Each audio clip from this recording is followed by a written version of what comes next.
Which This one or the previous one? which image? What do you mean? I mean the video.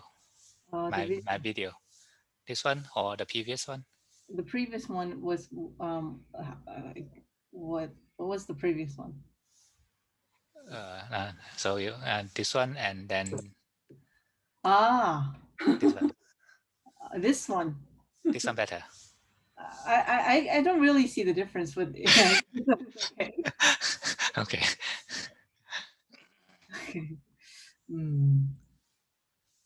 조금 더 기다려야 될 것 같은데 류 박사도 안 왔고. Yeah, I think we should wait a little bit more. Okay. Mm. Mm. Mm.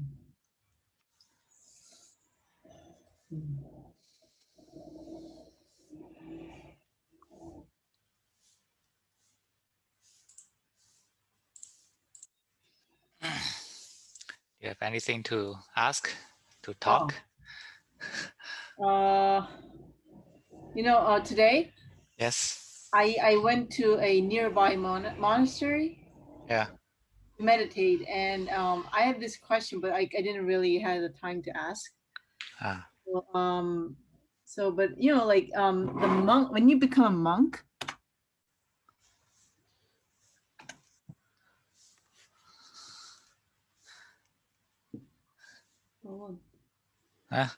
yeah, like when you become a monk, you have a lot of time to meditate for yourself, right? And then when you're a lay person, you have a lot of time. You spend a lot of time with other people. So which one do you think is like better, like spending a lot of time meditating or like contemplating about yourself, or like spending a lot of time with people, and mostly people who don't meditate or who don't practice? Like I like is there merit in, I don't know, like spending time with a lot of a lot of time with other people instead of meditating? in the process when we are accumulating our mindfulness and samadhi, then a non-interrupting environment will be helpful. But when we are developing wisdom, we need to have such crash from the six senses. So we need to have contact with other people. Because only with this crash, then we can see our own development easily. Then we can apply what we have learned. We cultivate the wisdom in this process. So it depends on the way you practice. If mindfulness is still difficult for you, then you may need to have some more personal space. You can arrange yourself in your own life. It's not necessary to escape from the city. Even in the lay life, we can arrange our time better. Just reduce those unnecessary sensual craving, and that will be very helpful.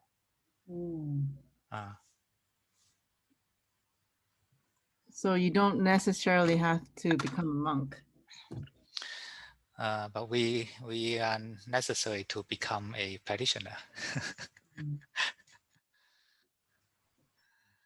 Right? No matter whether you are a monk or a lay, it's the same.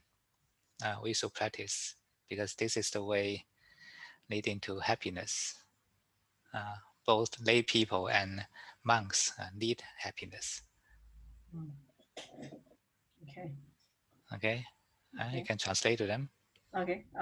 제가 이제 오늘 절에 갔는데 굉장히 수행을 열심히 하시는 스님이 계신 거예요. 이제 그래서 이제 안거 하다가 잠깐 와서 이제 제 명상기도 하셨는데, 여쭤보고 싶었던 게, 이제 스님들은 막 앉아서 10시간씩 매일 수행을 하시는데 그게 더 좋은지, 아니면은 우리처럼 이제 일상생활 하면서 굉장히 많은 사람들하고 상호작용을 하는데 꼭 수행을 안 하는 사람들하고도 굉장히 상호작용 많이 하잖아요, 보통 사람들은. 이런 환경이 더 좋은 건지 아니면 이제 선생님들처럼 그렇게 몇 시간씩 수행을 하는 게 좋은 건지 여쭤봤더니 아저님께서 이제 우리가 이제 삼매의 힘을 기우는 데 있어서는 이제 사람들하고 좀 떨어져서 이제 수행을 하는 게 좋은데 이제 지혜를 키우고 싶으면 사람들하고 만나야 되는 게 필수적이다라고 하셨고 우리가 굳이 이제 꼭 출가를 하지 않더라도 우리가 감각적 쾌락에 쓰는 시간들을 모아서 이제 좀 삼매를 키우는 데 쓰면은 충분히 잘 할 수 있다라고 하셨어요.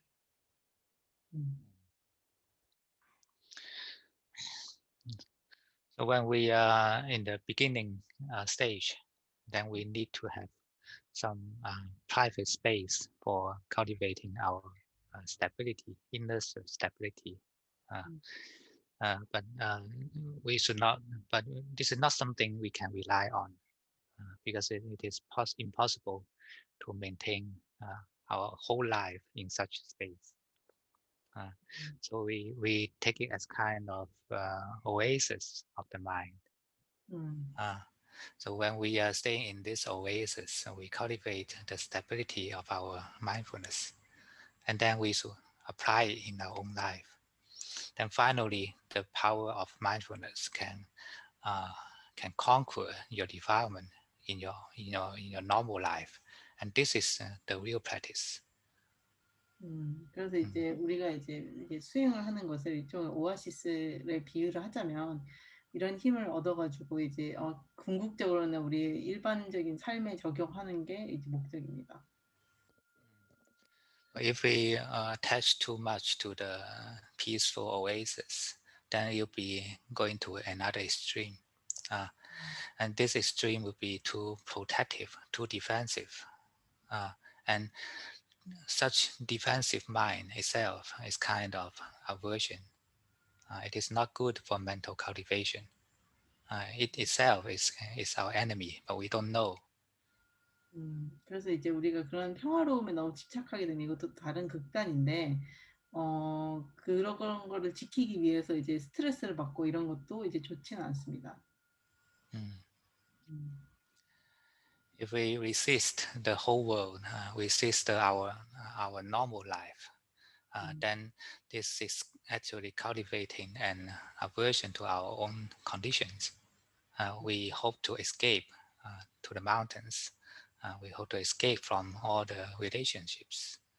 This is not a right thinking. This is not what the Buddha taught. The Buddha suggests us to live with a positive mind, positive speech, positive behavior. And we should perform our duties well rather than escaping from our duties. Because this is one of our part of our practice in the Eightfold Path. 그래서 이것은 이제 우리 활정도 수행 일부이기 때문에 우리 일상으로부터 이제 도망치거나 그렇게 할 필요는 없습니다. So short. I abbreviated.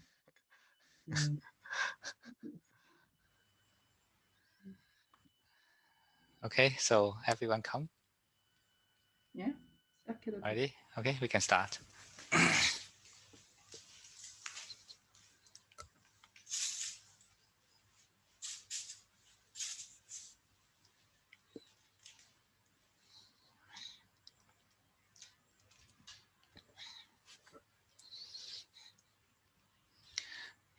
So now is time to visit our own oasis. 이제 우리 스스로의 이제 오아시스를 찾아갈 시간입니다. It is a time for the real benefit of ourselves.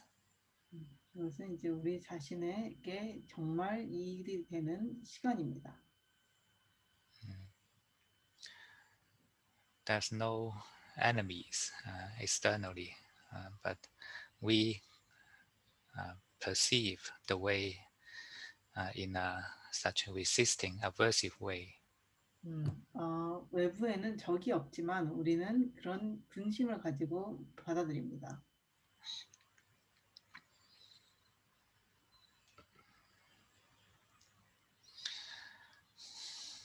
Just come back to your body. 그래서 몸으로 돌아오세요. Relax the body and say hello to your body. 그래서 몸을 이완하시고 몸에게 안녕이라고 얘기해 주세요. No one forced you to keep your mind away from your body. 그 어떤 사람도 당신의 마음이 몸으로부터 멀어지다라고 말한 적이 없습니다. But we do it whole day in this way because of our delusion. 하지만 우리는 하루 종일 그런 방식으로 행동하고 있습니다. 우리의 어리석은 때문입니다. So you are the only one who create the problems. 그래서 당신이 이제 문제를 만들어내는 유일한 사람입니다. But it's not right also to blame yourself. 하지만 스스로를 비난하는 것도 옳지 않습니다. We should know our own fault, and then we should forgive ourselves. 우리는 우리 스스로의 잘못을 알고 스스로를 용서해야 됩니다. Our fault is in the past already, 우리 생각은 이미 과거에 있습니다. and now it's time for our real benefit. 이제 우리를 위한 진짜 이득이 되는 시간입니다.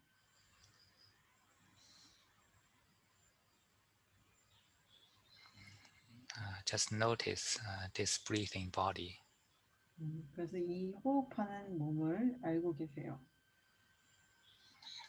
It is not you. It is not yours. 이것은 당신도 아니고 당신의 것도 아닙니다. Be a humble knower to this body. 이 몸에 대해서 겸손하게 알아차리는 자가 되세요. Just like the attitude when we are facing to a big mountain, to a big waterfall. 그래서 우리가 거대한 산과 거대한 폭포를 마주할 때의 태도와 같이 To the ocean, to the oasis. 바다에 대해서 그리고 오아시스에 대해서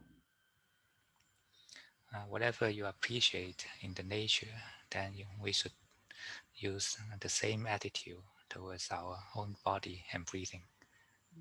그래서 당신이 자연에 대해서 무슨 어떤 존중을 가지듯이 이것에 대해서 우리 몸에 대해서 똑같이 해야 됩니다.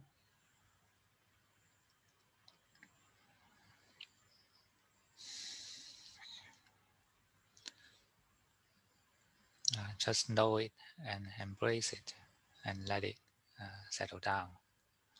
그래서 이것을 알고 수용하시고 이것이 가라앉을 수 있도록 해주세요. The right way to use our mind, our knowing, is just like the space. 그래서 우리의 알아차림을 사용하는 바른 방법은 공간을 이용하는 것입니다. Our mind just like the pure emptiness which can embrace everything in the world. 우리의 마음은 모든 것을 수용할 수 있는 순수한 공간과 같습니다.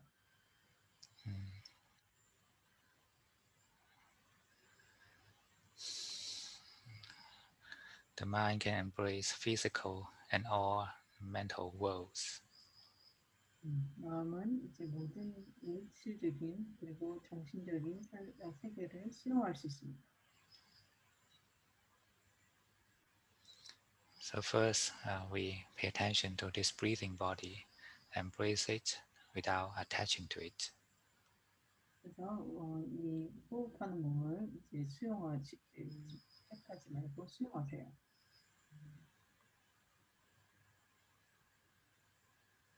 Embracing means non-aversive mind, and non-attaching means non-craving mind. 수용은 이제 분노가 없는 마음이고 집착하지 않는 마음입니다. Just know generally the body is breathing and leave it a space. Let it relax and settle down itself. 이것이 이완하고 스스로 가라앉을 수 있도록 도와주세요.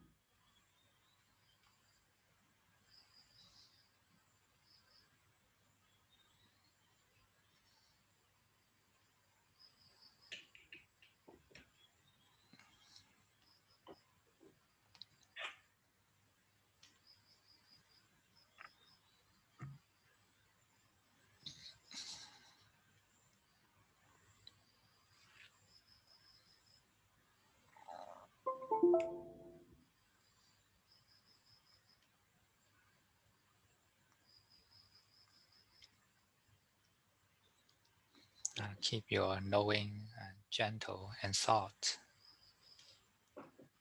당신의 알아차림을 부드럽고 부드럽게 유지하세요. It doesn't help when you try to focus onto something forcefully. 당신이 무언가에 억지로 집중하려는 것은 도움이 되지 않습니다. Knowing is effortless. 아는 것은 노력이 필요하지 않습니다. And more gentle you can know, then it's easier for you to maintain your knowing. 그리고 당신이 더 부드럽게 알수록 알아차림을 유지하는 것은 더 쉽습니다. So just be as gentle as you can.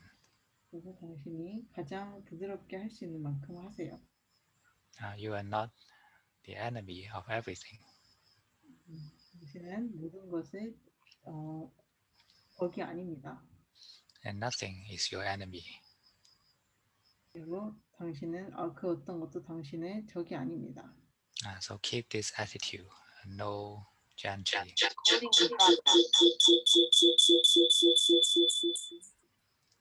그래서 이 태도를 유지하세요. 부드럽게 알아차리세요.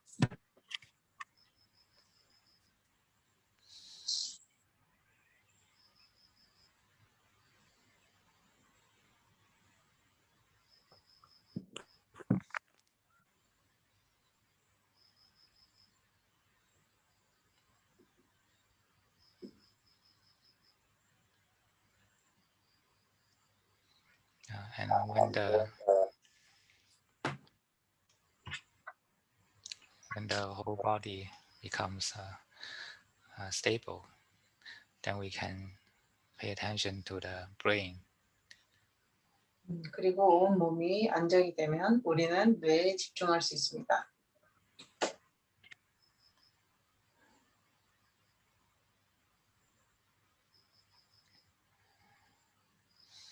Relax your eyes and the brain in the breathing. 호흡 속에서 당신의 눈과 그리고 뇌를 이완하세요.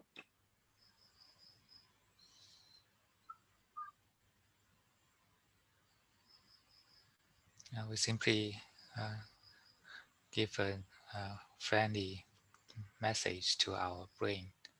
May you be relaxed and just leave it in space to let it happen. 우리는 이제 단순하고 이제 친근한 메시지를 뇌에 보낼 뿐입니다. 이완을 위해서.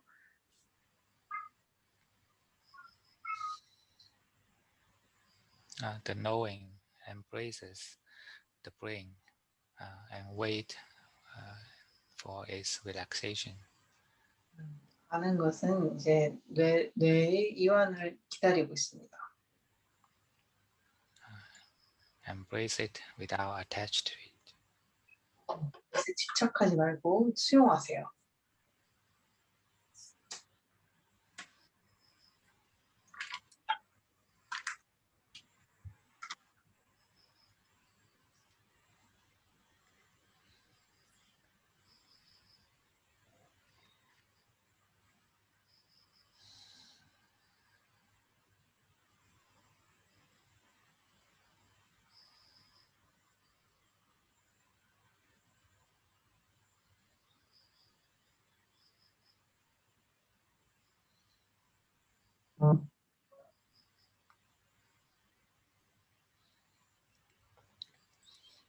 And the breathing is our good friend to maintain our knowing present.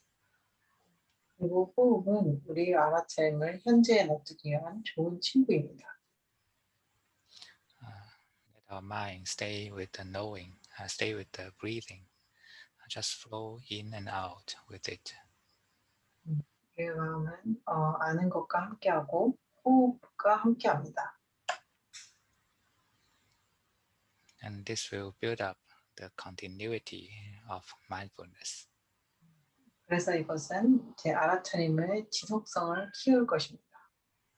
To maintain such gentle mindfulness.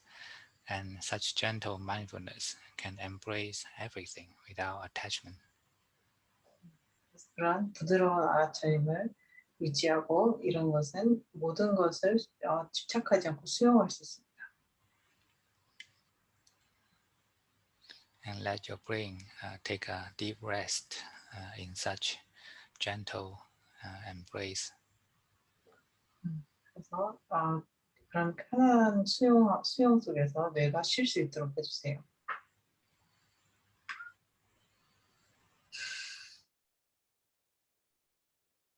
No matter what the feeling happens in the brain, just know it without attaching to it.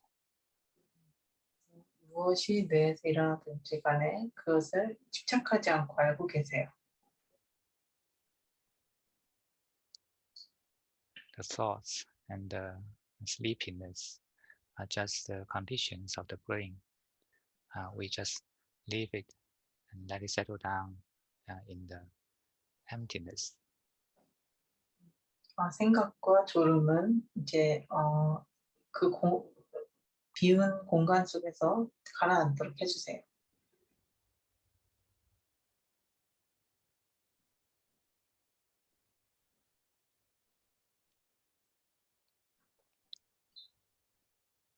Now remember, our knowing is just like the emptiness.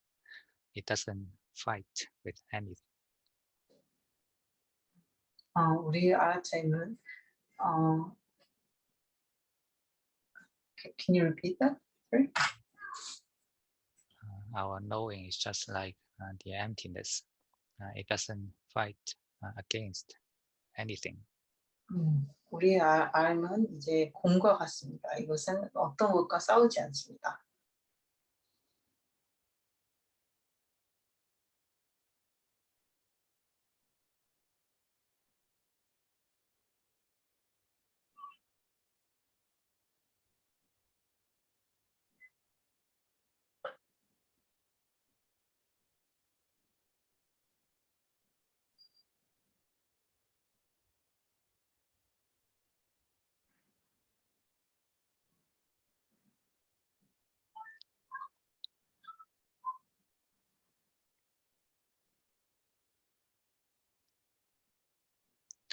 And connect the knowing with the breathing so that you can maintain with the present moment. 그래서 아는 것과 이제 호흡을 연결시켜서 현재에서 유지될 수 있도록 해주세요.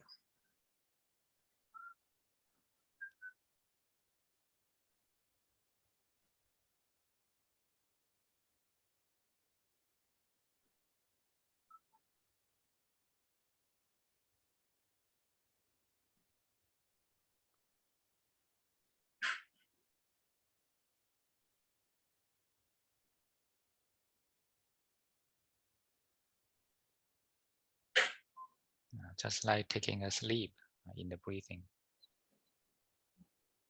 이제 호흡 속에서 잠을 자는 것 같습니다.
just let your brain take a deep rest in such mindful breathing. 당신은 내가 알아차림을 동반한 호흡 속에서 깊이 쉴 수 있도록 해주세요.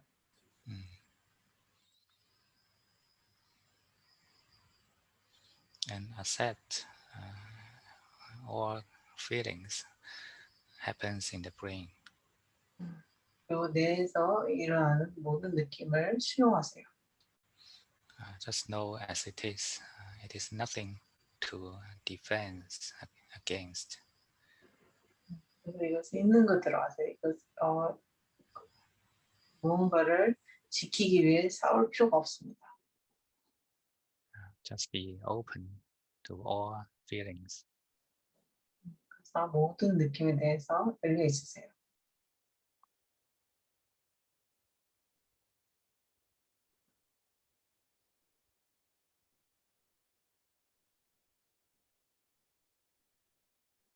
When we do not attach onto these objects, they cannot hurt us.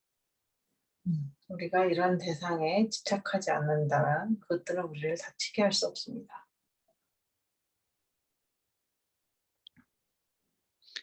Just like a burning charcoal cannot hurt our hands if we don't catch it. 마치 이제 불타는 석탄이 우리 손을 다치게 할 수 없듯이 만지지 않는다면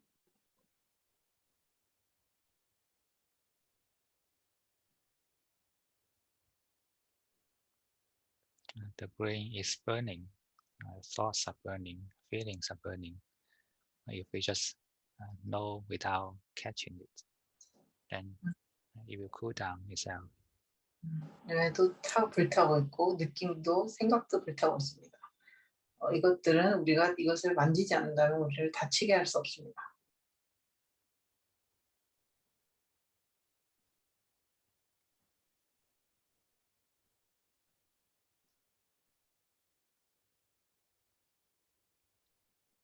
We need to be more patient. We need to be more wise. 우리는 더 인내심을 가지고 우리는 더 지혜로워야 됩니다. With wisdom, we can distinguish what is and is not. We can distinguish what is important and what is not important. 우리는 지혜로 이제 무엇이 중요하고 중요하지 않은지, 무엇이 그렇고 그러하지 않은지를 알 수 있습니다.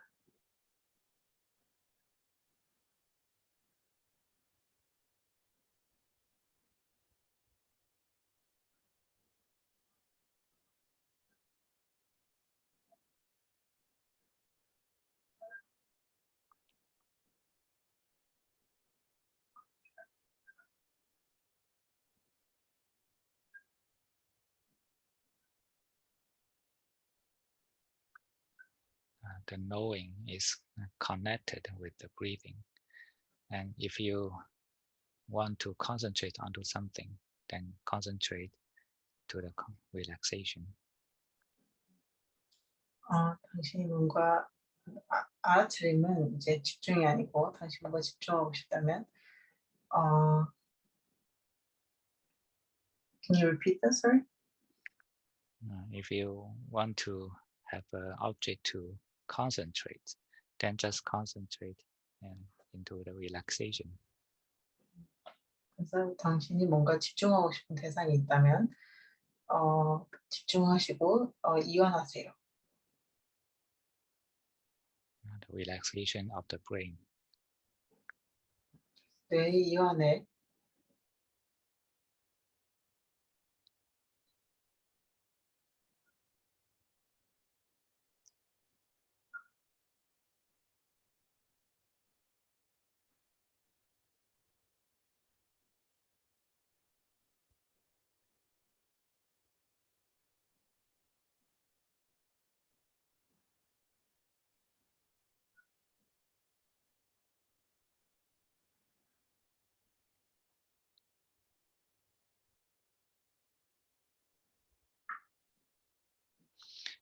The right concentration comes from balance. 바른 집중은 이제 균형에서 나옵니다.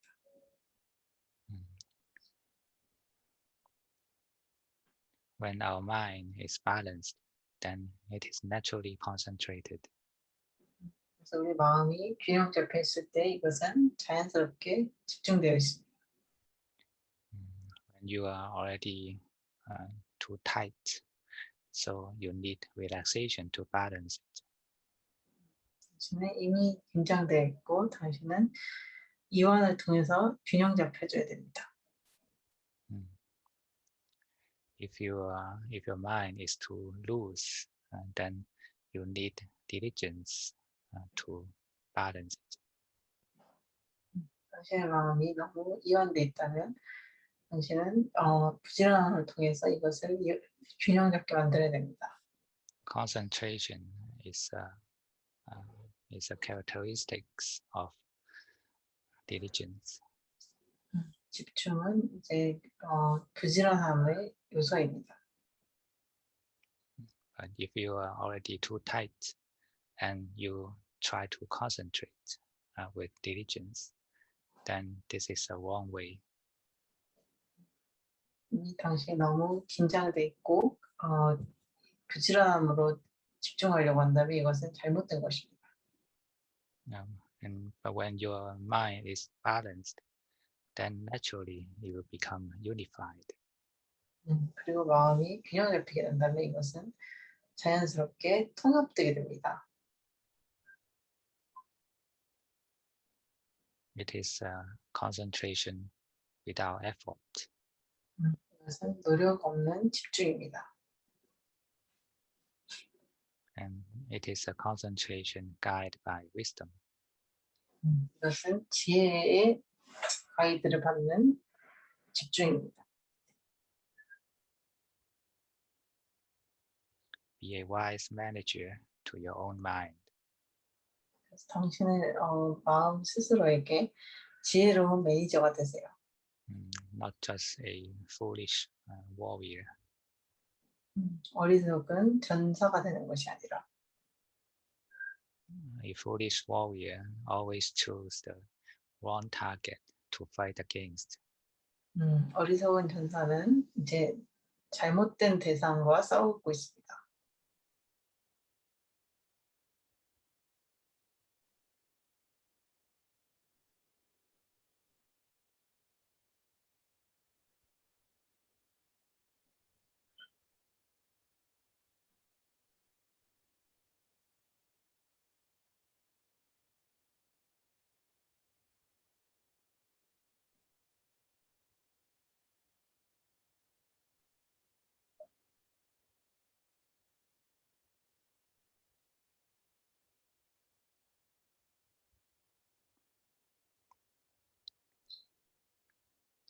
Just maintain the space of mindfulness, and the brain will relax itself and be balanced itself. 그래서 알아차림의 공간을 유지하시고 그러면은 뇌는 스스로 이완하고 스스로 균형을 잡을 것입니다.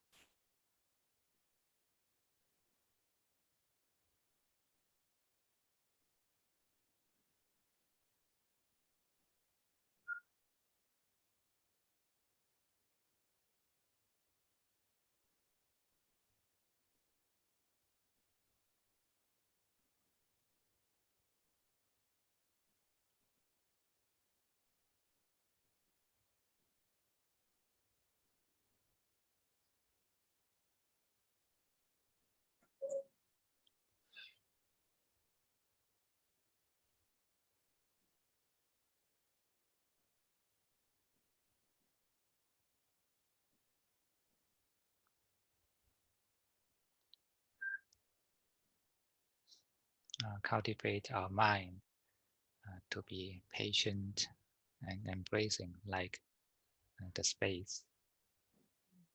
마음을 성장시켜서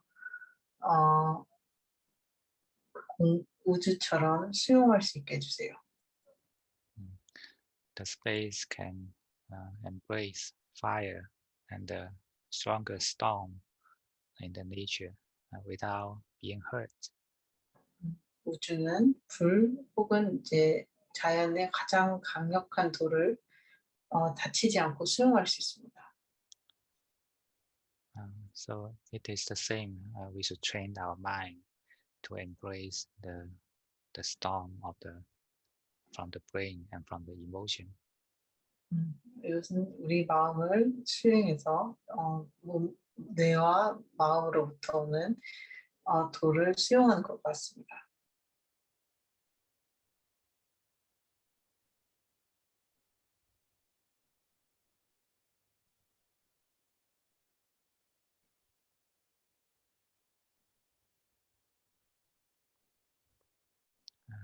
These storms simply need time to calm down. We just give the time to it. 이런 돌들은 이제 가라앉기에는 시간이 필요합니다.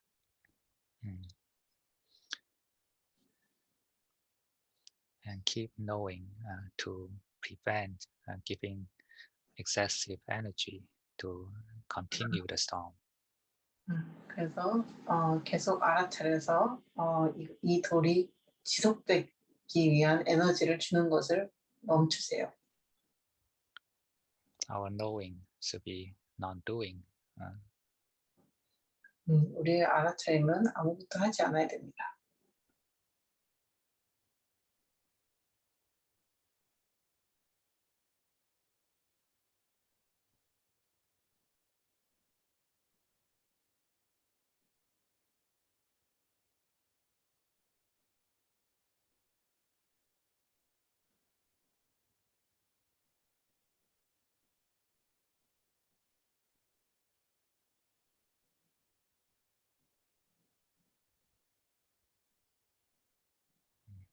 Agitation is suffering.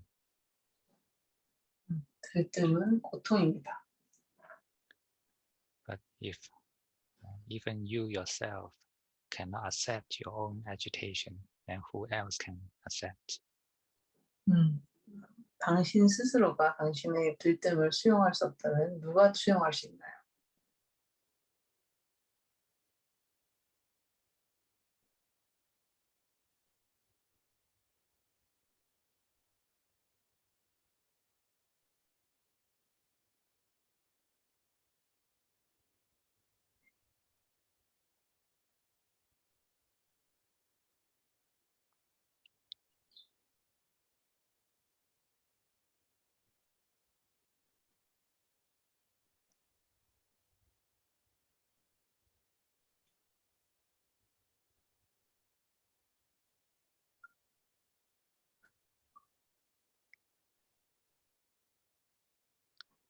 Just keep our friendly and relaxing attitude to the brain, to our agitation, and wait. 그래서 우리의 뇌에게 친절하고 이완되는 태도로 우리 뇌와 이제 들뜸에 대해서 기다려주세요.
If we cannot practice here and now, then we have nowhere to practice. 우리가 지금 이 순간 수행할 수 없다면 우리는 수행할 수 없습니다. If we're simply looking forward to a perfect world that we can practice perfectly, we are wasting our life. 우리가 완벽하게 수행할 수 있는 완벽한 세상을 기다린다면 우리는 삶을 낭비하는 것입니다. No matter where we are at the present moment. 우리가 어디 있든지 간에 우리는 현재에 있습니다. The time is passing away the same, no matter where you are. 당신이 어디 있든지 간에 시간은 똑같이 흐릅니다. You are breathing the same. You are facing to the defilement the same. 당신은 똑같이 호흡하고 있고 당신은 똑같은 번뇌를 보고 있습니다.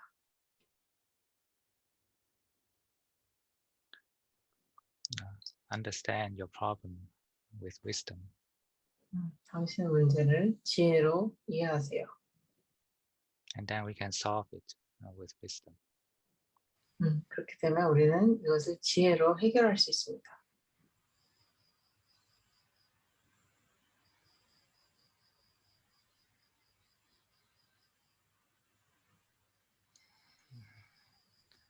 Before our wisdom can apply to the youth, we should clear the 5 hindrances. 그래서 우리의 지혜가 소용 있게 되기 전에 우리는 5장애를 걷어내야 됩니다.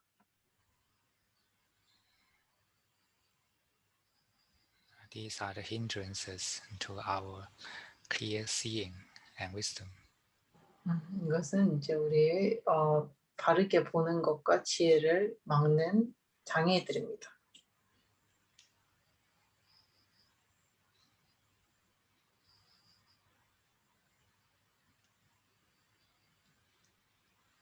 When the brain settles down, then we can move to the heart chakra. 그래서 뇌가 잦아들면 우리는 가슴 차크라로 이동합니다.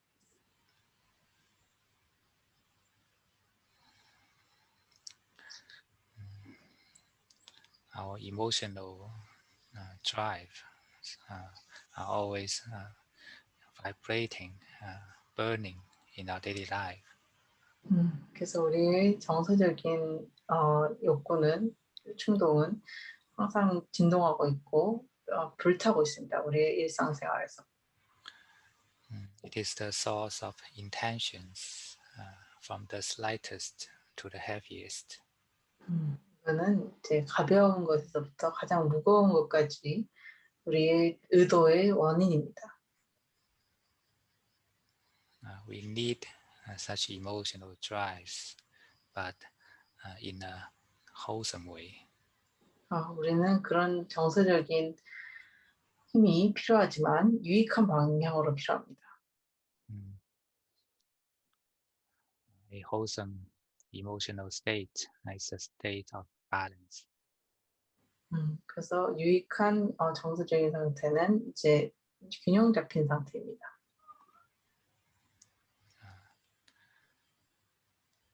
Spread your chest, open your heart. 당신의 가슴을 펴시고 이제 심장을 여세요. Release all the unwholesome drives inside. 그 안에 있는 모든 부정적인 충동을 놓아버리세요. There are too much negative emotional stress in here. 여기에는 너무 많은 정서적인 부정적인 스트레스가 있습니다. And we are the only one responsible to clear the rubbish in the bin. 우리가 이제 이것을 치울 수 있는 유일한 사람입니다.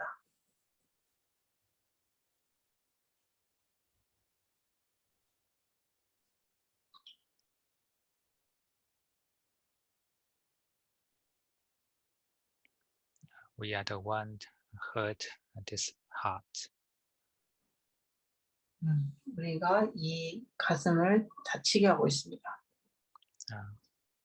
When we are facing to so much emotional stress here, we should ask for forgiveness from the mind.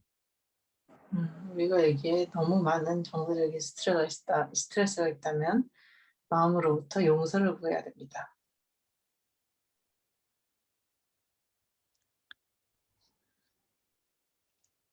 The mind is unwholesome because of our foolish way of behavior. 마음은 우리의 어리석은 행동 때문에 유익하지 않은 것입니다. Behavior, the bodily behavior, behavior in the speech, and also the mental behavior. 신체적인 어떤 행동, 그리고 말의 행동, 그리고 정신적인 행동.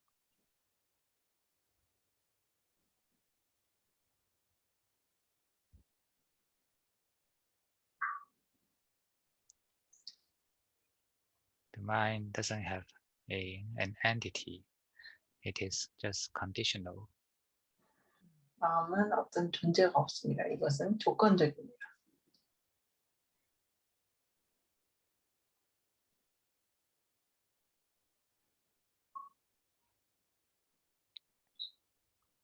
So let your chest open to the end, to the boundless air. 그래서 당신의 가슴이 이제 끝이 없는 공기에 열리도록 하세요. Surrender all your negative emotions to the nature. 그 당신의 모든 부정적 에너지를 자연에 놓아주세요.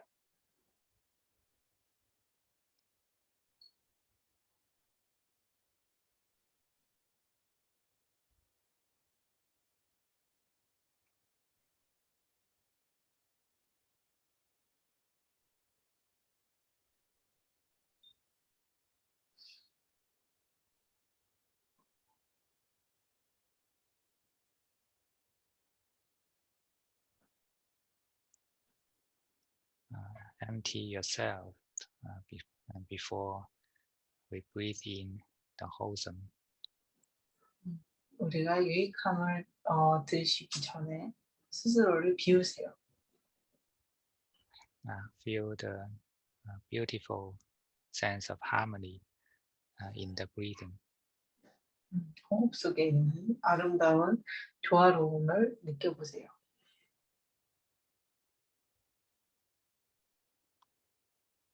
Let such sense of harmony fill up your heart. 그래서 그런 조화로움의 느낌이 당신의 가슴에 쌓이도록 하세요.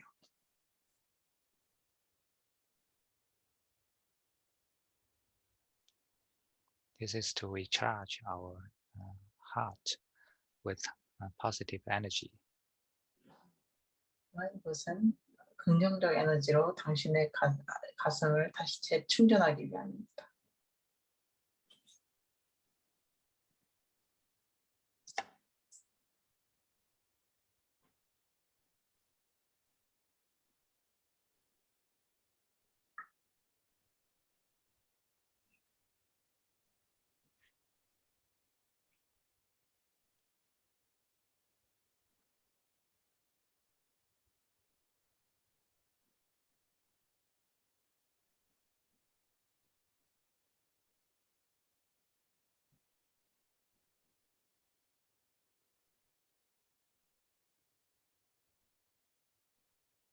Just relax your heart into such harmony.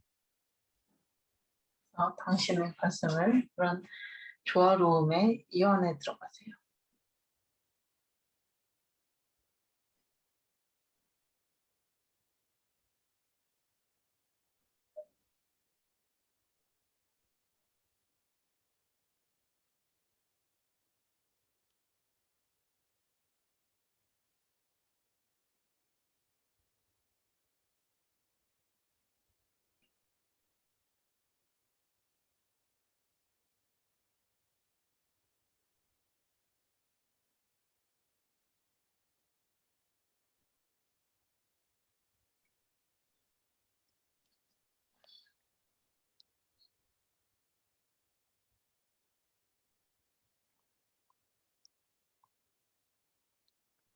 When this emotional center is completely relaxed, then we'll feel the sense of ease happen in the whole being.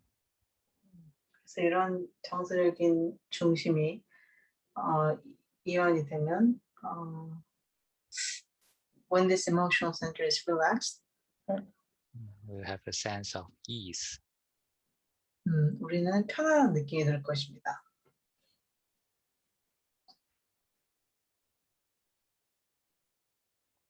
And the mind will be naturally united.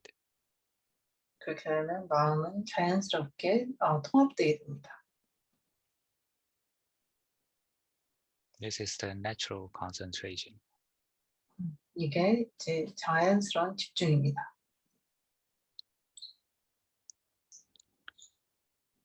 If we destroy all the boundaries, then unification is the natural result. 우리가 모든 경계를 다 파괴하게 되면 통합이 자연스러운 결과입니다. If we destroy all the hindrances, then concentration is a natural result. 우리가 모든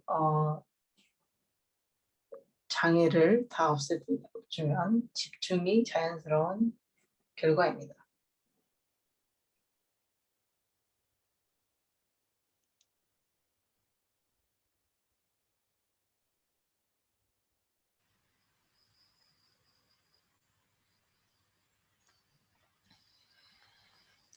You find that our heart was so tired from all those emotional fluctuations. 당시 우리가 느끼기에는 그런 모든 정서적인 변화 때문에 우리 가슴은 굉장히 피곤했다는 걸 느낍니다. Both our brain and the heart are so tired because of our delusion. 우리 뇌와 심장은 우리의 망상 때문에 굉장히 피곤합니다.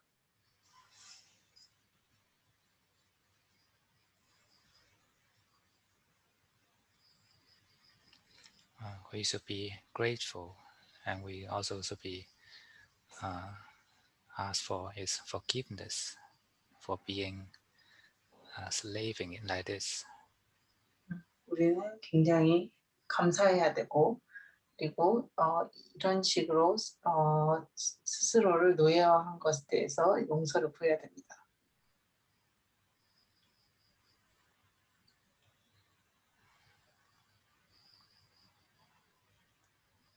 And let the heart take a deep rest in such harmony. 가슴이 그런 평화로움에 깊이 휴식을 할 수 있도록 해야 됩니다.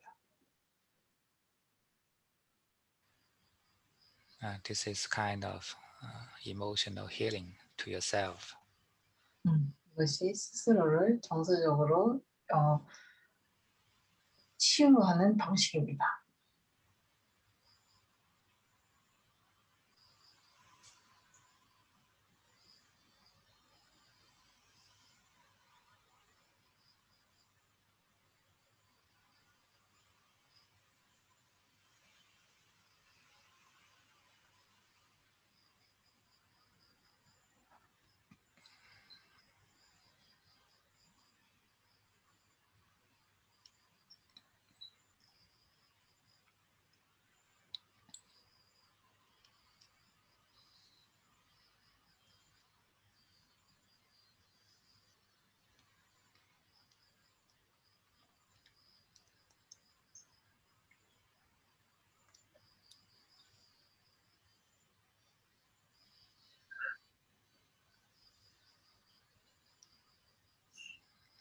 And now the brain and the heart are taking rest itself.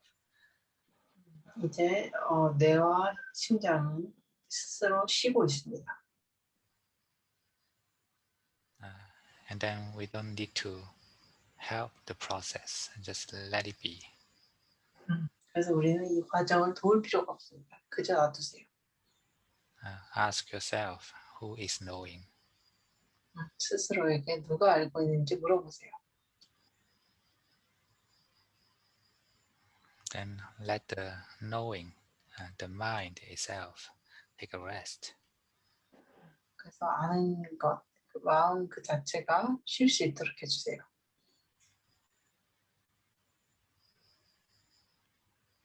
The mind is tired for endless attachment.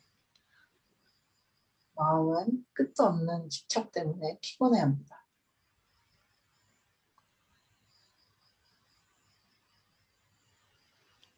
So just relax all these attachment and be at the middle. 그래서 이런 모든 집착을 이완하시고 중간에 계세요. No matter what comes to your knowing, remind yourself who is knowing.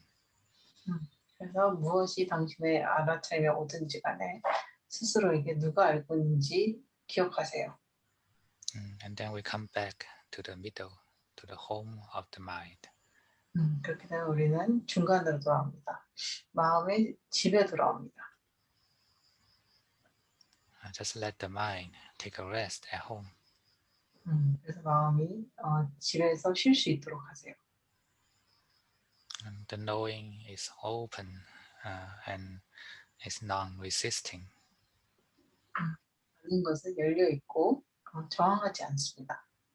But at the same time, it is non-attaching. 그리고 동시에 이것은 집착하지 않습니다. Then the mind will stay at the middle of everything. 그럼 마음은 모든 것이 중간에 있습니다. But embraces everything. 하지만 모든 것을 수용합니다.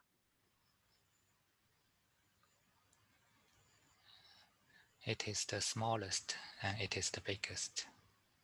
이것은 가장 작지만 이건 가장 큽니다.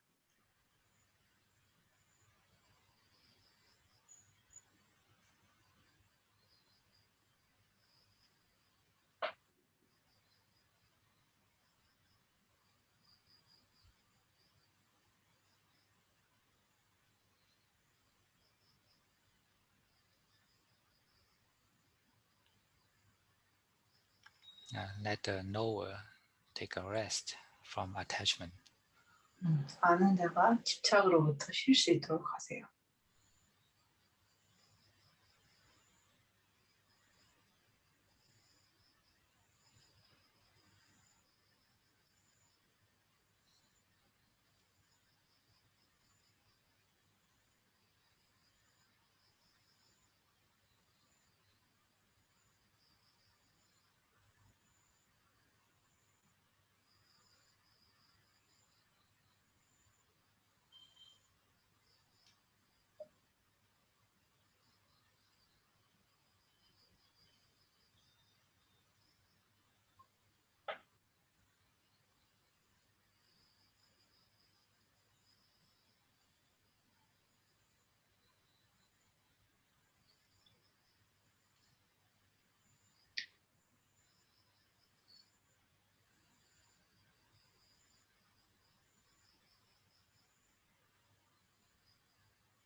Relaxing the mind, the knower itself, doesn't mean to relax your knowing, but it's a kind of to relax from the attachments. 마음을 이완하고 아는 자를 이완하는 것은 알아차림을 놓는 것이 아닙니다. 하지만 집착으로부터 이완하는 것입니다. Then you find that when the mind is without attachment, the knowing is even more open and bigger. 그래서 마음이 집착으로부터 이완됐을 때 아는 것이 더 커지는 것을 느낄 수 있습니다. It is the attachment limited our mind. 집착이 우리의 마음을 한정짓고 있습니다. The mind itself is boundless. 마음 그 자체는 한정이 없습니다.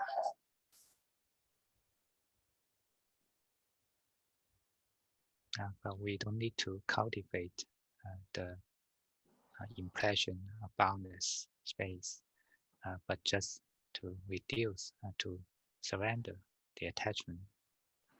우리는 이제 무한한 공간을 따라할 필요는 없습니다. 하지만 집착을 줄이거나 포기하면 됩니다.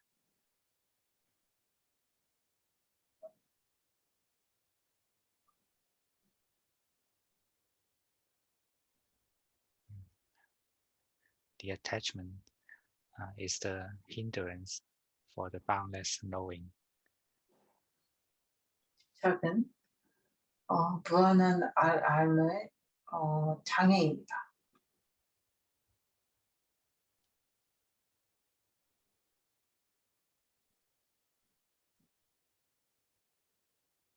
Relax the attachment. 집착을 이완하세요.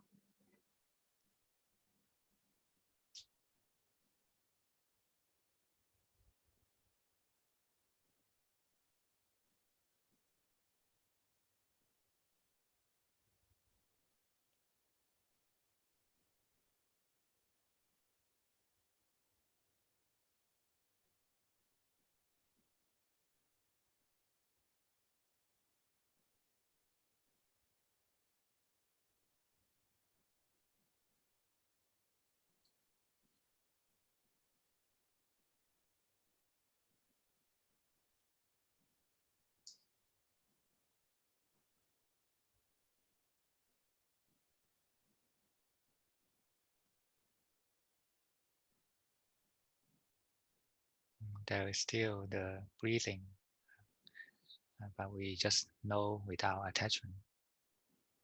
거기에는 아직 호흡이 있지만 우리는 집착 없이 알고 있습니다.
When the mind is relaxed from attachment, then it gradually becomes stable. 마음이 집착을 이완하게 된다면 이것은 점점 안정되게 됩니다. And it is unmovable in nature. 그리고 이것은 본성이 움직일 수 없게 됩니다. Because all distractions start from your own attachment. 모든 장애나 이제 장애가 당신의 집착으로부터 시작되기 때문입니다. If you don't attach, then nothing can distract you. 집착하지 않다면 그 어떤 것도 당신을 방해할 수 없습니다.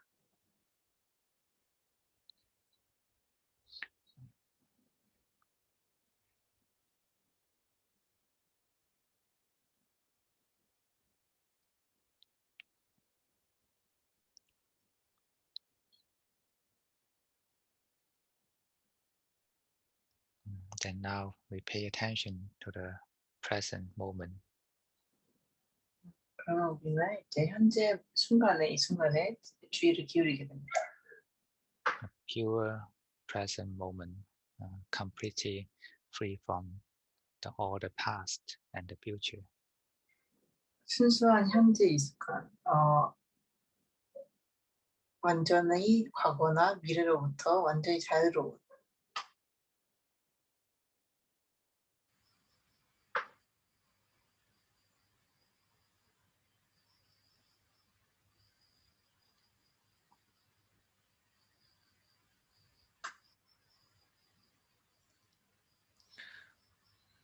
Everything happens to you in the present knowing, and then they pass away immediately. 모든 것이 당신에게 현재 알아차림에 일어나고 그리고 사라집니다.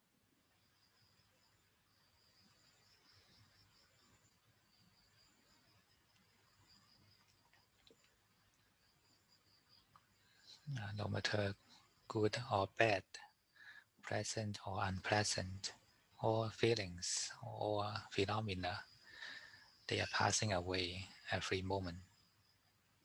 좋거나 나쁘거나 현재 있거나 현재 있지 않거나 그것들은 다 매 순간 사라집니다.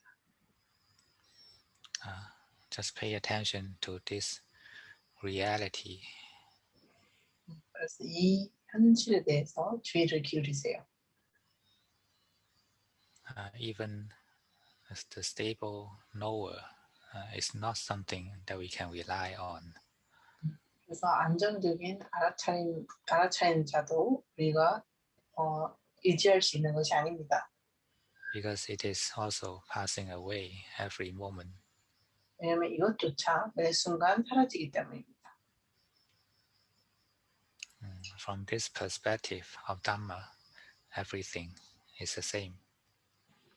이런 법의 관점에서 모든 것은 다 같습니다.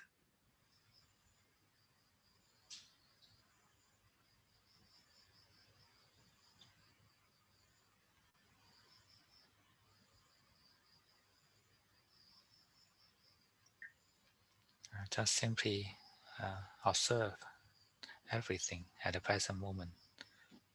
그래서 현재에서 모든 것을 그저 관찰하세요. And completely forget everything that happens and become the past immediately. 그리고 뭐든지 일어나고 제 과거로 즉시 사라지는 것들을 다 잊어버리세요. There's no future, there is no the past. 미래도 없고 과거도 없습니다. The only real is the endless passing away at the present moment. 진짜는 이제 끊임없이 사라지는 현재에 있습니다.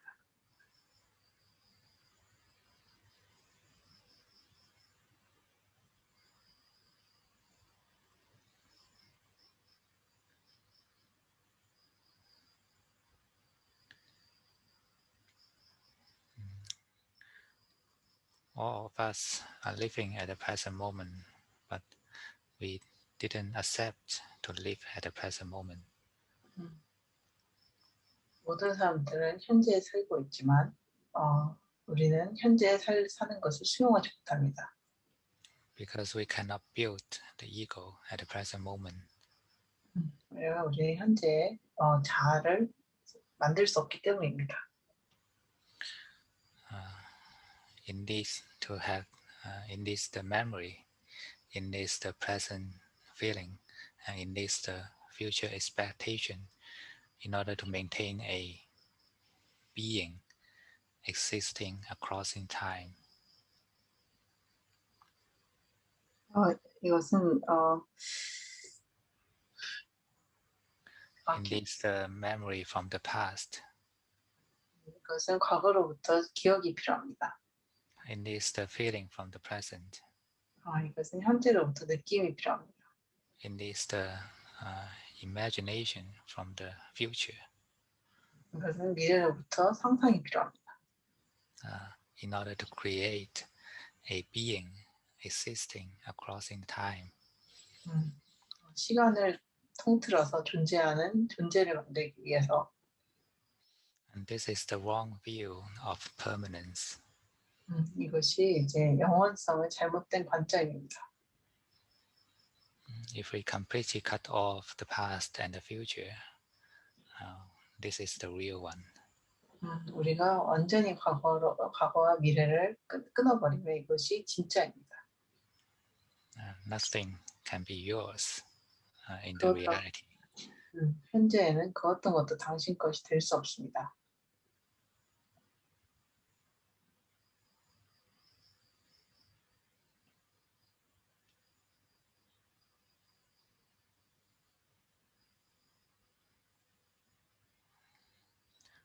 Face into the reality and learn to accept the reality. 현재를 직면하시고 현재를 수용하도록 하세요.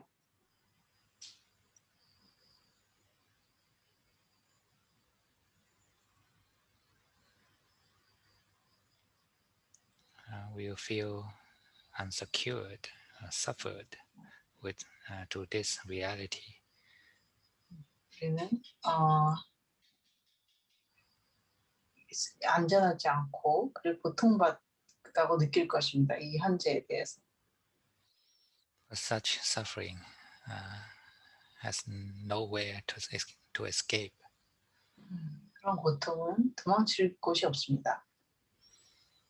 The only way out is to let go the want for a ego.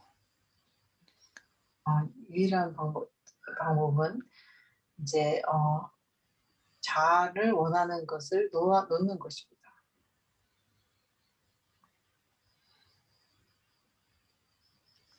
To let go for the being of self.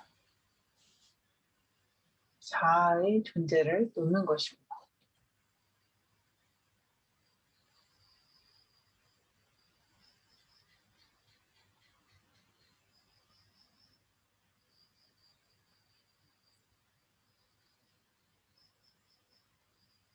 And this is the only place that we can stay secured in the reality.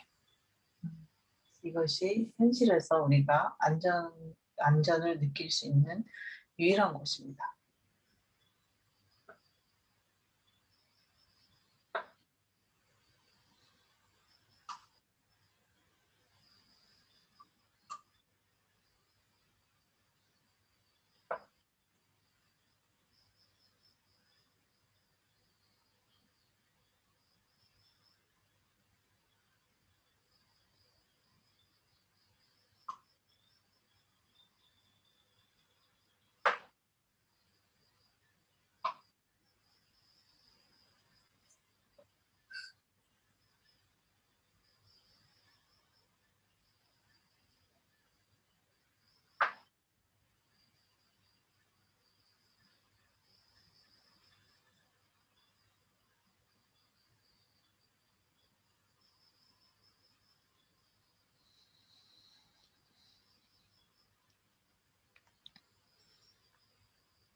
Okay, time's up for today. 오늘은 여기까지만 하겠습니다.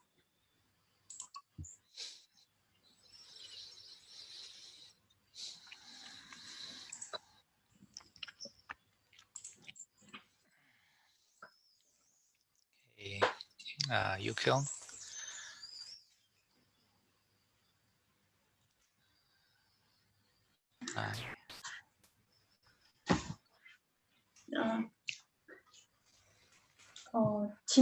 지난주 마지막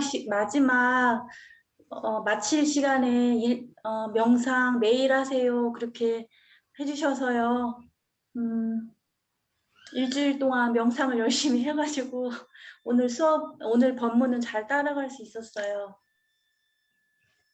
You told us to meditate every day last time. So she did that, so it was easier to follow today. 저희가 이제 아자니유께 이제 수행 배운 게 벌써 1년이 된 것 같아요. 6월에 시작한 걸로 알고 있는데. She thinks it has been 1 year since we started learning from you, because it was June when we started. 그래서 이제 이제 수행이 삶에 이제 다 그러니까 깊숙이 들어왔어요. 수행이 삶에 이제 들어온 것 같아요. And she thinks practicing is deep inside her life now. 그리고 삶에 들어오고 나니까 이제 좀 안정적이고 만족감이 그 롱법께서 얘기해 주신 게 그 하는 게 아니라 그냥 안에서 생기는 것 같아요. And the stability and gratitude is building up inside. It's not just because Longfor told her, but it's doing naturally. 그 전에 생각했던 수행이 이제는 그 전보다 쉬워졌고 많이 즐거워요 하는 게. Practicing itself is much more interesting, or like much more satisfying and easier. 근데 아직은 잘 많이 못해요. But she needs a lot of room to improve. 그리고 가장 이제 이해된 거는 그 전에 거기 제가 거기서 할 때 태국에서도 할 때 그 불평이 많았거든요. 그래서 그 일의 종류를 잘 몰라서 막 그 힘들다고 많이 말을 많이 했고 막 손에 물이 마를 날이 없다고 이렇게 얘기했는데 지금은 더 많이 마를 날이 없이 하는데 태도가 왜 중요하다고 하신지 이제 알겠어요. Back when she was in Thailand, she complained a lot, but and she said like she didn't really have any chance of taking a rest in between, but nowadays she's working more than she did before in Thailand, but she's not complaining, so her attitude has changed. 그래서 1년 동안 이제 배운 게 부족한 것도 아직 너무너무 많고 그런데 이렇게 수행에 대해서 아주 편안하게 대해서 가장 기쁘고 너무 감사드려요. So she has a lot of room for improvement, but she learned a lot from the past year, and she is very thankful. Yeah, it is very worthwhile to practice to learn the Dhamma in this life. 그래서 이제 이 생에서 이제 수행을 하고 법을 배우는 것은 굉장히 가치 있는 일입니다. And if we really understand the value of practice, then we'll give more time to ourselves. 그래서 우리가 이제 그 수행의 이제 가치를 더 정말 안다면 우리는 여기에 더 많은 시간을 투여할 것입니다. Time comes from priority. That is, we regard something as. 그래서 시간은 이제 우리에게 이제 우선순위를 부여합니다. All the Buddhas, all the Arahants has the same amount of time as yours. 그래서 모든 부처님, 모든 아라한들은 당신과 똑같은 시간을 가지고 있습니다. But they set the practice as the highest priority in their lives. 하지만 그분들은 이제 수행을 자기 삶의 가장 큰 목적으로 삼았습니다. That's why they can practice endlessly. 그래서 그분들은 끝도 없이 수행을 할 수 있는 것입니다. And with the understanding and wisdom, then we can increase the priority of practice in our life. 그래서 이제 이해와 지혜를 통해서 우리는 수행의 이제 우선순위를 더 높일 수 있습니다. Such priority is a kind of conviction, is something unconscious. 그래서 그런 우선순위는 이제 어떤 의지이고 이것은 무의식적인 것입니다.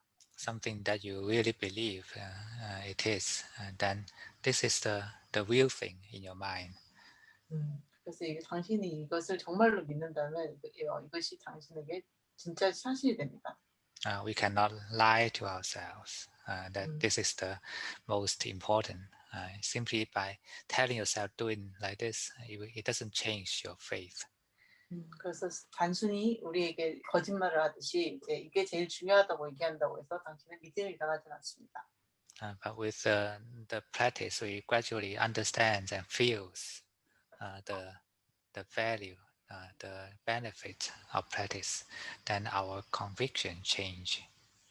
그래서 우리가 수행을 통해서 점점 그것을 믿게 되면 우리의 믿음이 바뀝니다. And this is such conviction of faith in Buddhism is called a view, the right view. 그래서 그런 믿음에 대한 확신이 이제 우리에게 불교에서는 이제 바른 관점이라고 합니다. We are gradually building up the right view in our life. 우리는 이제 삶에서 점점점 바른 견해를 더 쌓아나가고 있습니다. And happiness and peacefulness will naturally come to you, even without long time meditation. 그래서 명상을 오랫동안 하지 않더라도 행복과 이제 평화로움이 당신의 안에 쌓이게 됩니다. Okay. 네, 사두. And Mr. Kim? It's a long time not talking to you.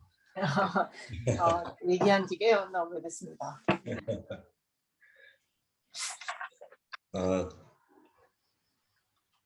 지금 아자니유께 제가 많은 걸 좀 배우고 있는데 하나 좀 제가 좀 뭐랄까 좀 말씀을 좀 듣고 싶은 게 제가 이제 혼자 수행을 하는 게 아니라 직장 생활을 하면서 여러 사람을 이렇게 대하다 보니까 저를 싫어하는 사람도 있고 좋아하는 사람도 있고 많은 여러 부류가 있는데 그 중에 이제 저를 좀 싫어하는 사람에 대해서 제가 어떻게 그 사람들을 좀 대해야 될지 거기에 대한 좀 말씀을 좀 듣고 싶습니다.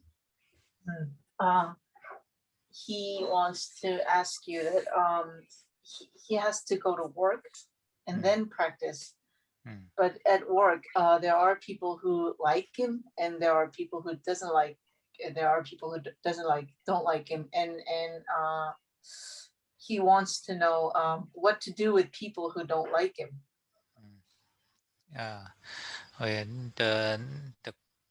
The question about related to our practice is to ask ourselves what can we do when we are facing those we like or those we doesn't like.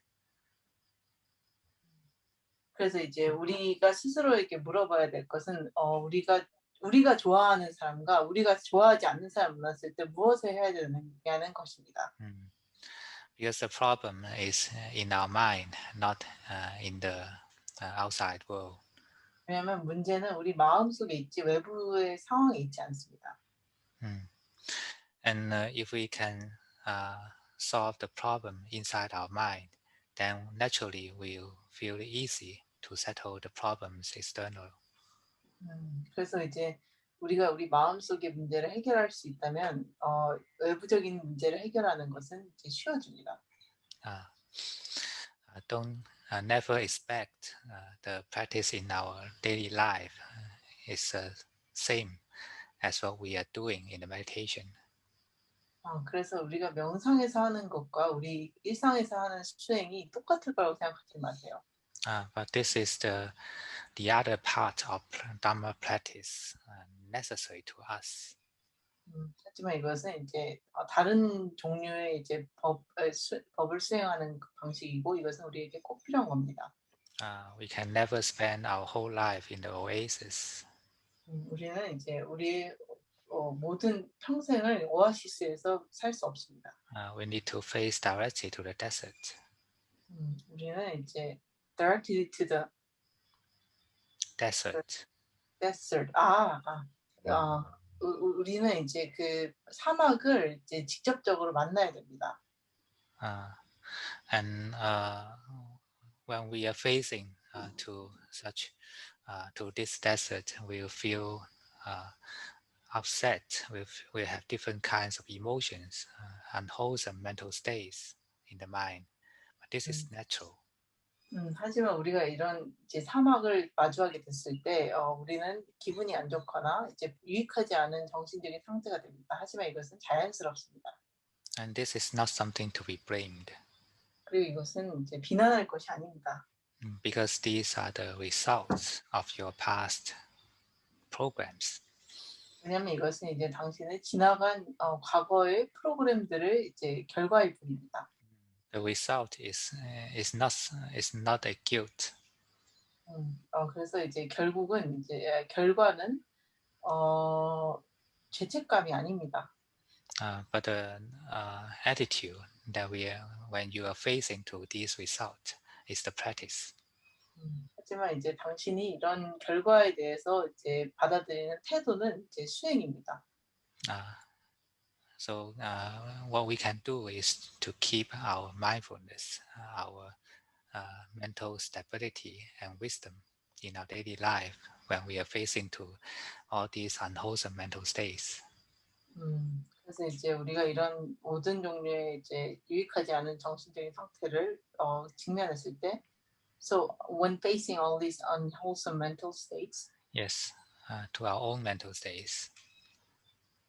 네, 그럼 이제 우리의 이제 우리 자신의 이제 정신적인 상태를 봐야 됩니다.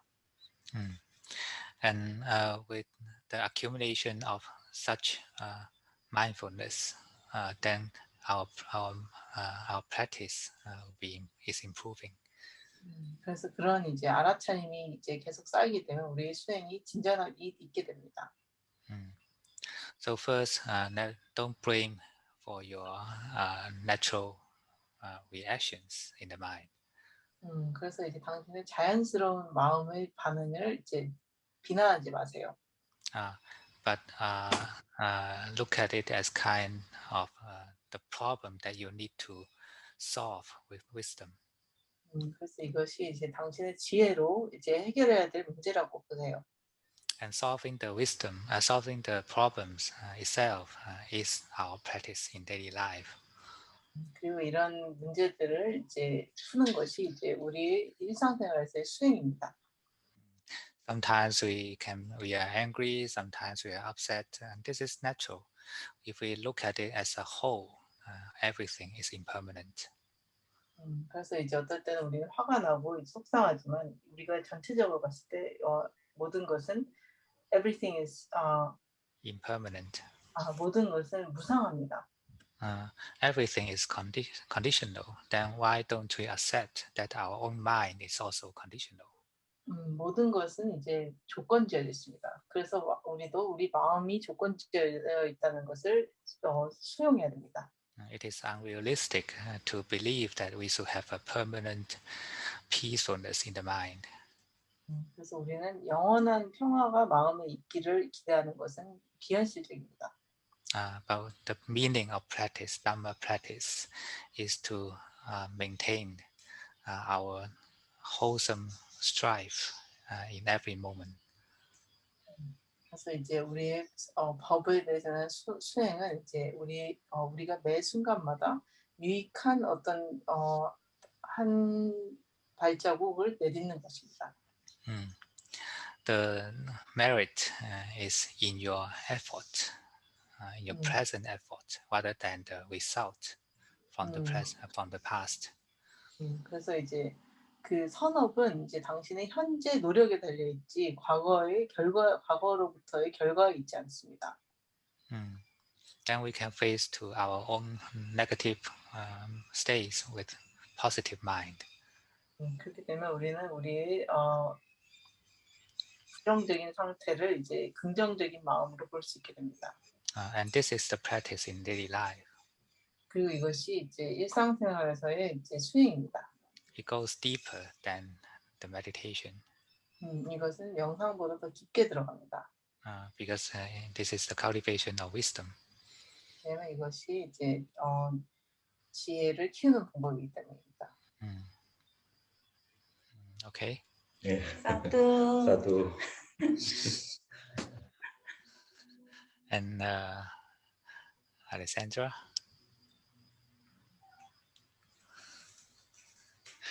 You don't mind I call your name directly, right?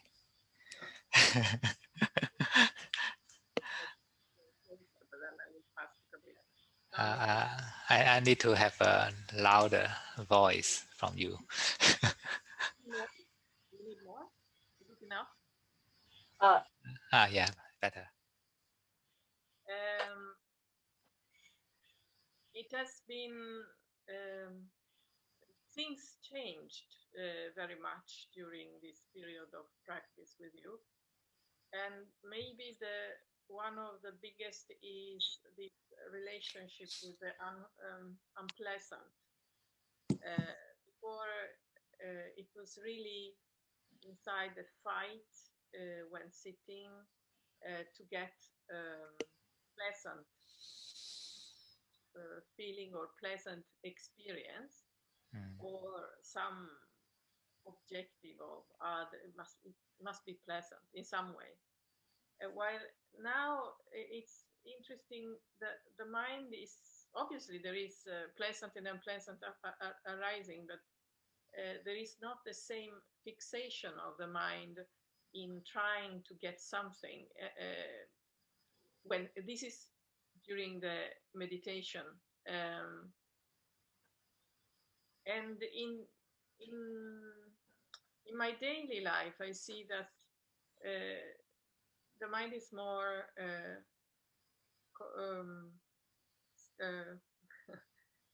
I have a word in Swedish, so I'm trying. That's fine. So when something happens, a conflict or something on the work, it is not reacting out of emotion. It's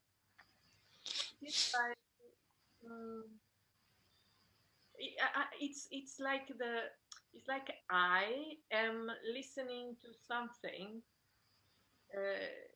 Like something is coming out, and it proved to be very good. I mean, without making effort, things unfold in a very positive, not always, but they unfold in a positive way. And I see that I'm more satisfied and more. I'm not critical and more at ease with the person that is there and speaks and writes and thinks. That is this. Yeah. During the night, it had happened that sometimes that there is some kind of reflection.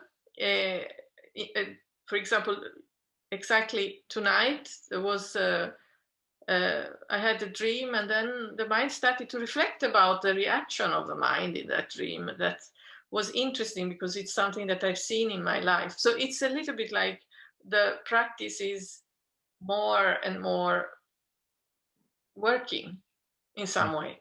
Never didn't get any special experience. Yeah, that's good because this is the result of wisdom. Because now we are not that limited to the small ego. We look at things differently, and the mind will be more at ease naturally, even without meditation. This is a change of view, and actually it's not that difficult, not that far away. We simply let go at here and now, and we can experience it immediately. So when we are combining the practice of precepts, samadhi, and wisdom, and this is the best way to spend our life. We are not looking for any results in the future. We're not expecting, but we simply enjoy such way of living without defilement in the mind. This is the most beautiful moment, right? If we simply think in this way, then practice is natural. Practice is life. It's not something different from our daily life, but simply accept whatever as it is, right? Yeah. If we understand this, it is wordless. Yeah, and I want to express my gratitude for all your practice that took you to the place where you are, and that allow us to get this. Even when Yeah, I'm happy to hear this. Okay, and Gabriela. hello, John. Yes. How are you? Yeah, I'm fine, I think, and I was reflecting when hearing also everyone else, so how it is. And the last time I had a question to you that was like private, and this about being angry, and thinking that, I mean, everything changes, and it was really like a period which was very intense and then changing, and then it is like different things rise up, and it's like themes going on for a while, and then they go away. Yeah. So yeah. Actually, this COVID year has been a very fruitful year. I mean, of course, it's not a funny thing with COVID, but actually, privately, it has been a very good time, considering practice, because this group and also a small group in Belgium, which has helped in sitting in the mornings. And so it has stabilized practice together with others, which has been very helpful. So I actually feel a lot of gratitude to the Hong Kong group, that we started with a Hong Kong group and then a Korean group. So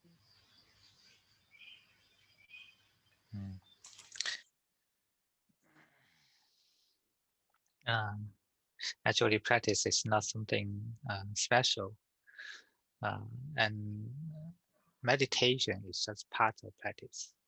If you understand the meaning of Dhamma practice correctly, it is a way of life, a way of seeing the world. It's extremely important, the perspective that we perceive the world. When such way of perception changes, everything is completely different. It's not just a dry sentence from the book, but it happens really like this. it is not difficult for us, for people living for already many decades in the world, to see, to discover the reality, more or less.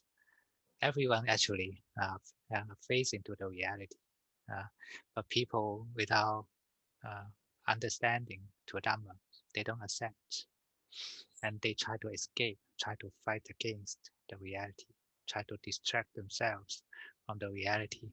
But this is not the way to solve the problem. The suffering is has no way to escape. The only way out, as I said in the meditation, is to let go the want to strive for the ego. This is the source of all problems. We are looking for something to attach, to be as that thing, to become that. This is the most primitive drive for us to create all the problems. But actually, if we simply living at the present moment, the pure present moment, we will find that actually we have no way to gain anything. Nothing is belong to us. In a real sense, everything is passing away in our life, no matter how long or how short it is. They're passing away, and finally we gain nothing. If we still want to build up ego and build up the happiness of our life from something belong to us, we must be disappointed. So the only way is to cultivate the will to let go. And actually you find it's not dangerous at all to let go. The more you can let go, the mind will be more at ease. And such ease of mind is beyond language. It's beyond everything. What else can be more important than this happiness of the mind? What we are living for. If we are not happy, so what's the meaning for anything else? So when we understand such meaning of practice, and it goes naturally, you agree more and more to the Buddha's teaching. The only way out is to let go the desires. All the problems come from the desires. We can cheat other people, but we can never cheat ourselves, our own mind. We suffer, and we know everything of our suffering. Okay, and we are the only one responsible for our own sufferings, and responsible to find out the way, trying to find a way out from the sufferings. Do you understand? Yeah. Mm. Until Dhamma really arises in one's own heart, actually it's extremely important to get contact with like-minded people and to hear the teachings. I mean, it's really like the mind. The mind is inclined to think of, to ponder with the things that you meet, that you see, that you hear. And if you live in a culture where you have no reminders whatsoever, and you are not still there, where you are like self-sustained with Dhamma arising inside, it's really like invaluable to have contact again and again, be reminded. So we need to build up our own oasis in our mind. Then we will remind ourselves. Yeah, actually, most of the people in the world, no matter from what culture, most of the people are deluded, unaware to the reality. So if we should be grateful that we can have such chance to practice for this purpose. And we should not blame that there's no reminder from other people to help your practice. And if we are grateful to what we already have, then we we can remind ourselves, and in the future we'll be the reminder for other people. We should think in this way. So build up our oasis, and this will give us an energy supply in our daily life. It is very, very important. Build up every day. At least every day we need to relax the brain, relax the heart. And with such accumulation, you find that your mental and physical health improved. You'll be more balanced, and you'll be more resistant to the distractions, to the mental virus. Right? This is the mental health we need to accumulate to build up ourselves. And then the way of thinking will be completely different, because we all have, you already have all this knowledge, but it is hindered by the five hindrances. When the five hindrances is absent, then the light of wisdom will happen itself. Just feed your mind with wholesome food.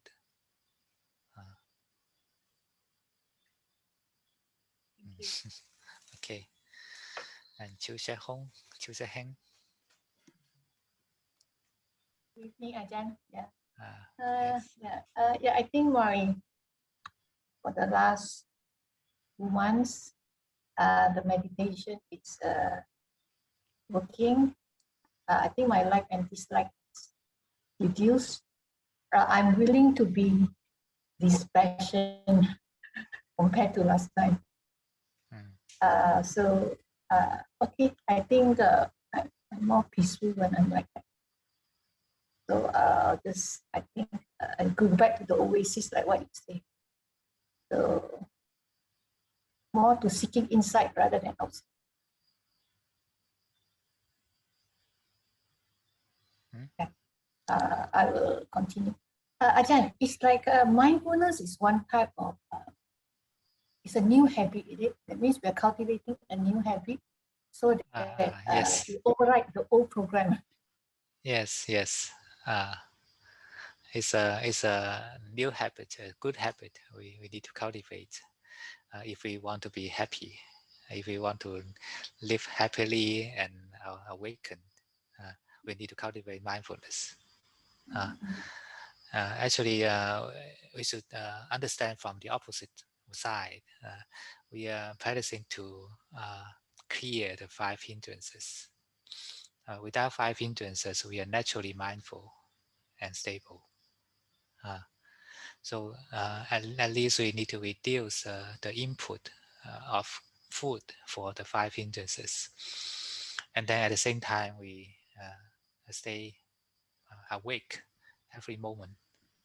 Just do as much as you can. Whenever we remember practice, just take it up immediately. It's effortless. Knowing is effortless. Don't think that it's heavy work. It's something we need to do something. We need to make our mind more burdened.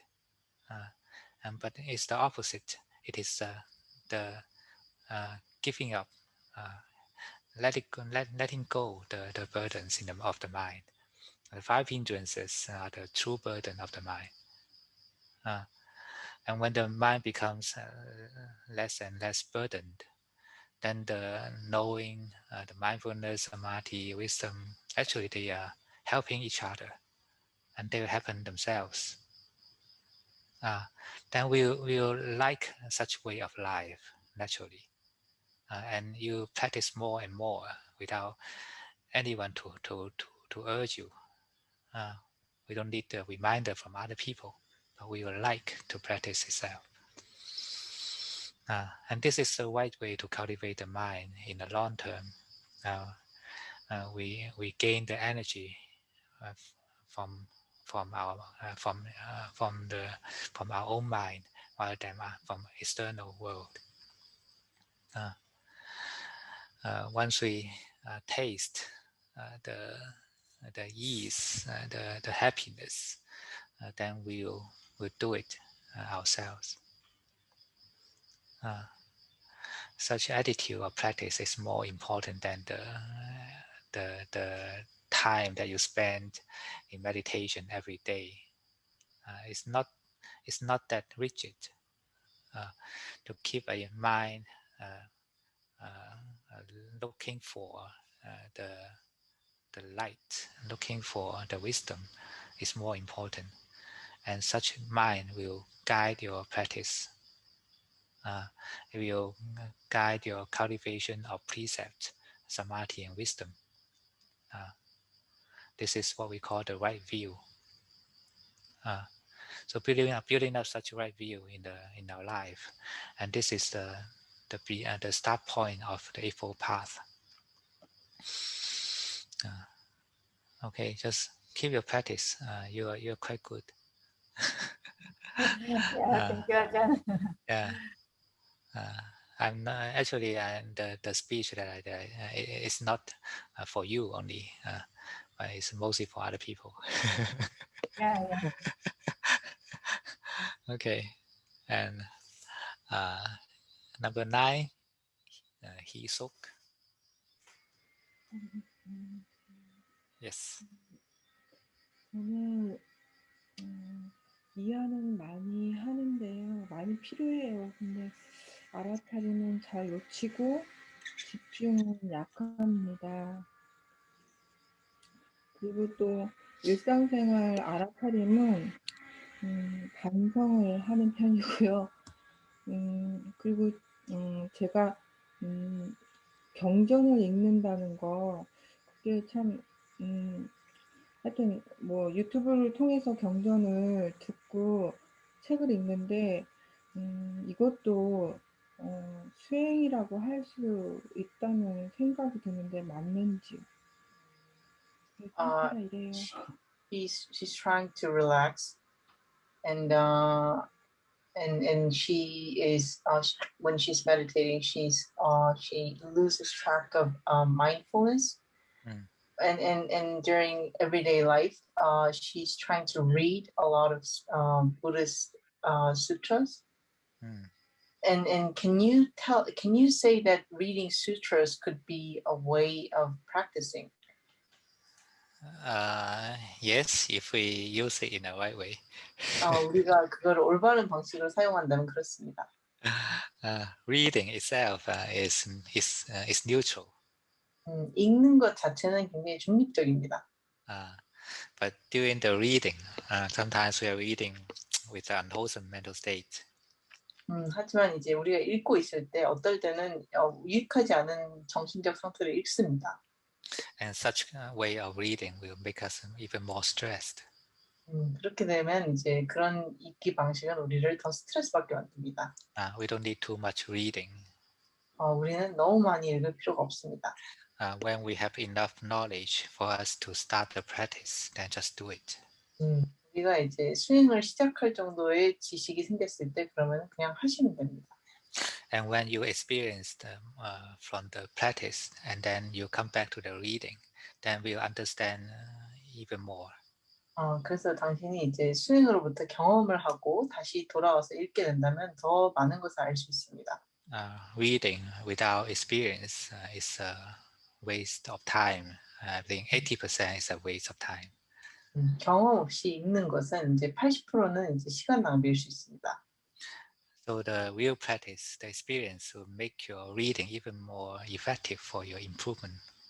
그래서 진짜 이제 수행은 이제 당신의 그 독서가 더 나아지도록 도와줄 것입니다.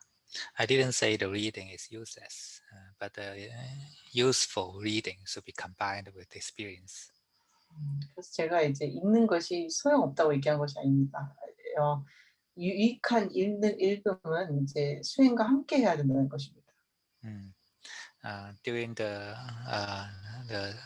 beginnings, in the beginning stage, we need practice. We need experience more than reading.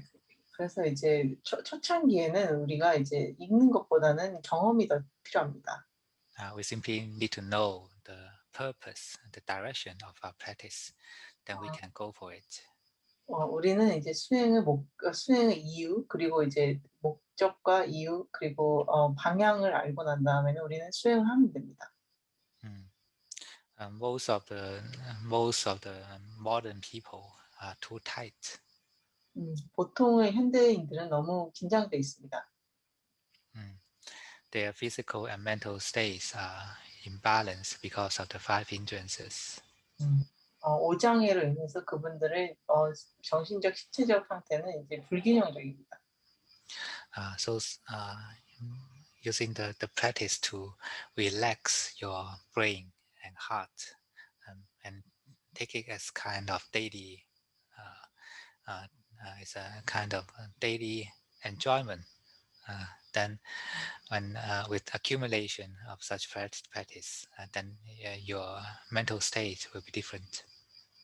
그래서 수행을 이제 일상적인 어떤 즐거움으로 하면 그것이 쌓이면 이제 다른 어떤 정신 상태가 됩니다. Because when we are tight, we can't imagine relaxation. 왜냐하면 우리가 긴장돼 있으면 우리는 이완을 상상할 수가 없습니다. When we are in the darkness, we can't imagine the light. 우리가 이제 어둠 속에 있을 때 우리가 빛을 상상할 수 없는 것 같습니다. If we are born in the darkness and never see the light, we can't imagine it. 우리가 어둠 속에 태어나서 빛을 전혀 보지 못했다 우리는 빛을 상상할 수 없습니다. Modern people are living their life mostly in the five hindrances all the time, so they can't imagine the mind without five hindrances. 현대인들은 이제 오장애가 없는 마음을 상상할 수 없습니다. So practicing meditation, aiming at relaxing the five hindrances, should be the common practice for all beginners. 그래서 이제 오장애를 이완하는 수행을 하는 것은 이제 모든 초신자들에게 가장 필요한 것입니다. You cannot think clearly with the five hindrances in the mind. 마음에 오장애가 있으면 생각을 명확하게 할 수 없습니다. So no matter how much Dhamma you listen from other people, you can't understand really. 그래서 당신이 다른 사람으로부터 얼마만큼의 법을 듣더라도 생각을 명확하게 할 수 없습니다. And once your mind is cleared from the five hindrances, you don't need that much Dhamma and you understand. 그리고 이제 오장애가 이제 걷어내게 되면 you don't need that much Dhamma. 그렇게 이해할 만큼 많은 법이 필요하지 않습니다. So we should look at ourselves as a patient, as a sick people. 그래서 우리는 스스로를 이제 환자 그리고 아픈 사람으로 봐야 됩니다. And the first step is to cure our sickness. 그리고 첫 번째 스텝을 우리의 아픔을 이제 치료하는 데로 봐야 됩니다. Before we can train the body to do some sport exercises. 우리가 이제 몸을 이제 훈련해서 어떤 스포츠를 하게 만들기 전에 말입니다. Just relax the brain and heart every day. 그래서 뇌랑 심장을 매일매일 이완하세요. And then your mind will be changed gradually. 그러면 마음이 서서히 바뀌게 됩니다.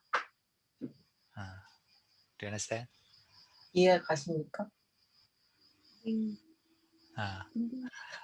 우리가 해야 돼서 경전 주석서 이런 부분에서도 제가 읽어야 된다는 생각이 드는데 그것도 읽지 말고 수행을 더 많이 하는 게 나은 거예요. 경전 주석서요? 네, 주석서 이렇게 해석해 주는 주석서를 그러니까 경전의 내용을 이야기해서 주석서를 더 읽는데 그러면 이제 수행에서 또 이해를 해야 되는 부분들이 있잖아요. 아까 오장에도 저 같은 이제 초신자니까 그 부분도 거기서 이제 또 이렇게 이해를 하면서 이렇게 생각할 수 있으니까 그거는 필요한 거잖아요. So she thinks reading the like there are original sutras and then there are like the explanatory sutras about the sutras. Yeah, and she thinks she thinks she needs to know the details about practicing. So maybe it would be helpful to read them. But we don't need that much. 우리는 그렇게 많이 필요하지 않습니다. The most important part of the sutra relating to our practice is the satipatthanas. 그래서 이제 우리 경전에서 우리 수행의 가장 중요한 부분은 이제 사념처입니다. And actually, it's not that much from the sutra. It is very simple. 그리고 이제 경전에서 이제 많은 것이 있지 않습니다. 이것은 굉장히 단순합니다. But this is what the Buddha suggests. 그리고 이것은 이제 부처님이 이제 제안한 방법입니다. The Buddha didn't teach complicated dhammas. 부처님은 복잡한 법을 설하진 않았습니다. At least not that complicated as those Abhidhamma teachers. 적어도 아비담마 스승들만큼 어렵게 하진 않았습니다. The teaching of the Buddha is very simple and direct. 그래서 부처님의 가르침은 굉장히 단순하고 이제 직접적입니다. But when we experienced and then we can understand it is deep. 그래서 우리가 이것을 경험하게 됐을 때는 이것이 굉장히 깊이 있다고 느낍니다.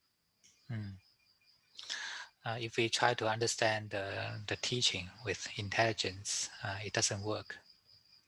우리가 이제 그것을 이제 지식으로 지적인 능력으로 이해하려고 한다면 이것은 어렵습니다. Reading the sutras is just like reading the menu, the menu for operating a machine. 그래서 경전에 있는 것은 이제 그 어떤 기계를 다룬 설명서를 읽는 것 같습니다. Just try to understand how to work with it, and that's enough. 그래서 이것을 어떻게 사용할 것인지만 이해하시면 그것만 충분합니다. Otherwise, we will waste a lot of time in learning or criticizing the grammar of the menu. 그렇지 않다면 우리는 이제 그 설명서의 이제 문법에 대해서 이제 비판하느라고 시간을 많이 보내게 됩니다. It's completely unrelated to our practice. 이것은 우리 수행과 그렇게 연관이 없습니다. And there are a lot of such things in the sutra learning process. 그리고 그런 거는 이제 우리 그 경전 공부의 방식에 그런 것들이 많습니다. Apply to here and now. 그래서 지금 여기에 이제 적용해 보세요. Otherwise, the sutras are meaningless. 그렇지 않다면 이제 경전도 의미가 없습니다.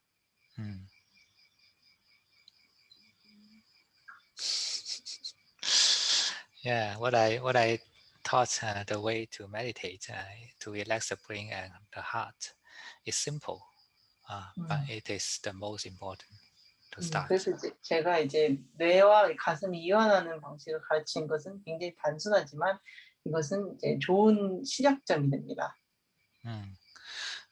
This is from my personal experience of practice. Before this, I was just like turning around something, but can't find the entrance. 그래서 이것은 이제 저의 경험에서 나온 것이고 이것 이전에는 이제 저도 이제 돌아다니면서 그 문을 찾고 있었습니다. Because there are so many teachings in Buddhism in the world. 왜냐하면 이제 불교에는 정말 많은 가르침이 있고 세상에는 그런 것들이 많습니다. If we try to think and compare with intellectual mind, we are always confused. 그래서 우리가 이제 생각하고 비교하면서 지적으로 생각하다 보면 우리는 항상 혼란이 오게 됩니다. But when you try to practice yourself, then you will conclude something from your practice. 그래서 이제 스스로 뭔가를 수행하게 되면 이제 어떤 그 수행으로부터 뭔가를 이제 결정하게 됩니다. you will find your own direct way. 그러면 스스로의 이제 직접적인 길을 찾게 됩니다. This is more important. 이게 더 중요합니다. And such experience will help us to understand the sutras deeper. 그래서 그런 경험은 이제 그 수트라 경전을 더 깊게 이해할 수 있게 해줍니다. And it will be very very energizing when you find the same teaching from the Buddha. 그리고 이제 그런 부처님으로부터 똑같은 그 가르침을 얻게 되면 굉장히 힘이 납니다. Something that you think this is your own experience, but you find it from the sutra. 그래서 나만의 경험이라고 생각했는데 그것을 이제 경전에서 읽었을 때 그렇게 됩니다. You'll be so encouraged. 그러면 굉장히 이제 이제 기운을 얻게 됩니다. And you'll not be confused. 그러면 혼란스러워하지 않게 됩니다. This is the right way to understand Dhamma, to learn Dhamma. 그것이 이제 법을 배우는 바른 방법입니다. Okay. And Liu? Yes.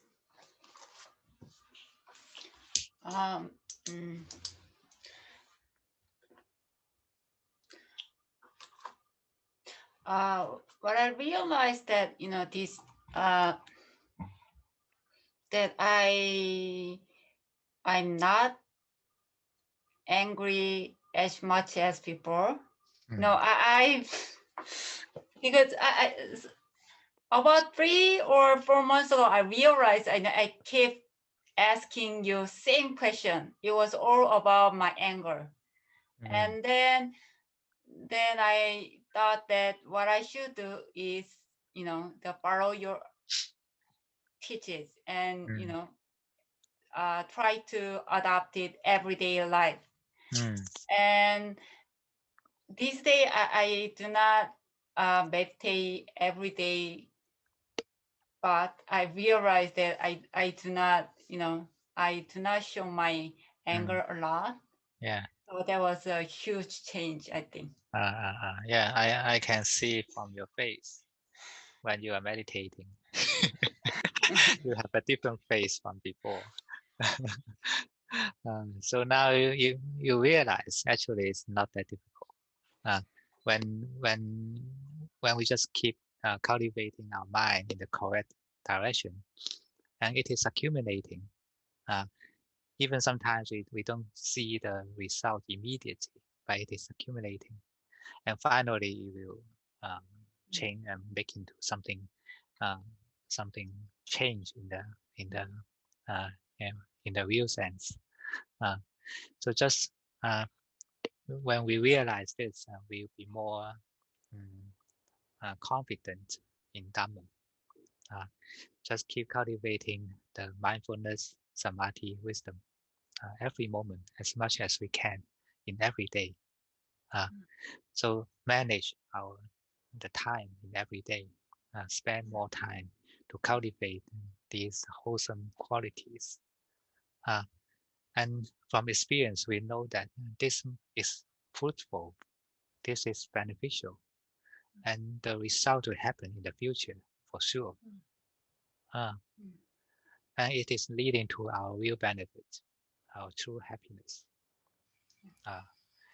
When we are more confident, then we'll be paying more effort in the right way. The right effort will happen. So just continue your practice. It's good for you. Thank you. 제가 한 3, 4개월 전에 생각을 해보니 제가 아잔유 스님께 굉장히 여러 번 질문을 했는데 그 질문이 다 저희 분노에 대한 것이었고, 그래서 사실 굉장히 비슷한 질문을 계속하고 있다는 걸 알아차렸고, 그럼 그거를 결국은 매일매일의 그래 적용하는 게 좀 필요한 거지라는 생각이 그래서 이제 더 이상의 질문 사실 필요한 게 아니구나라는 생각을 한 적이 있었거든요. 그래서 그리고 스님한테 그래서 예전보다는 그래서 화가 덜 나는 것 같다.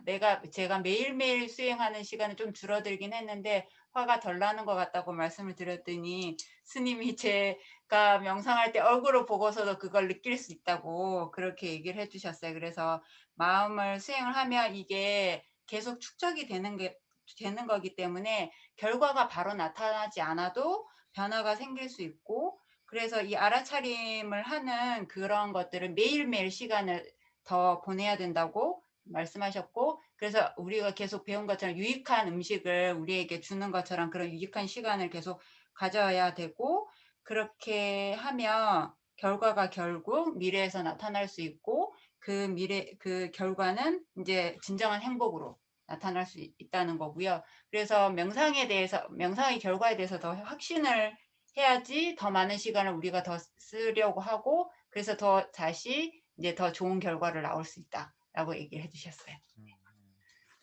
So now we know that the mind is conditional.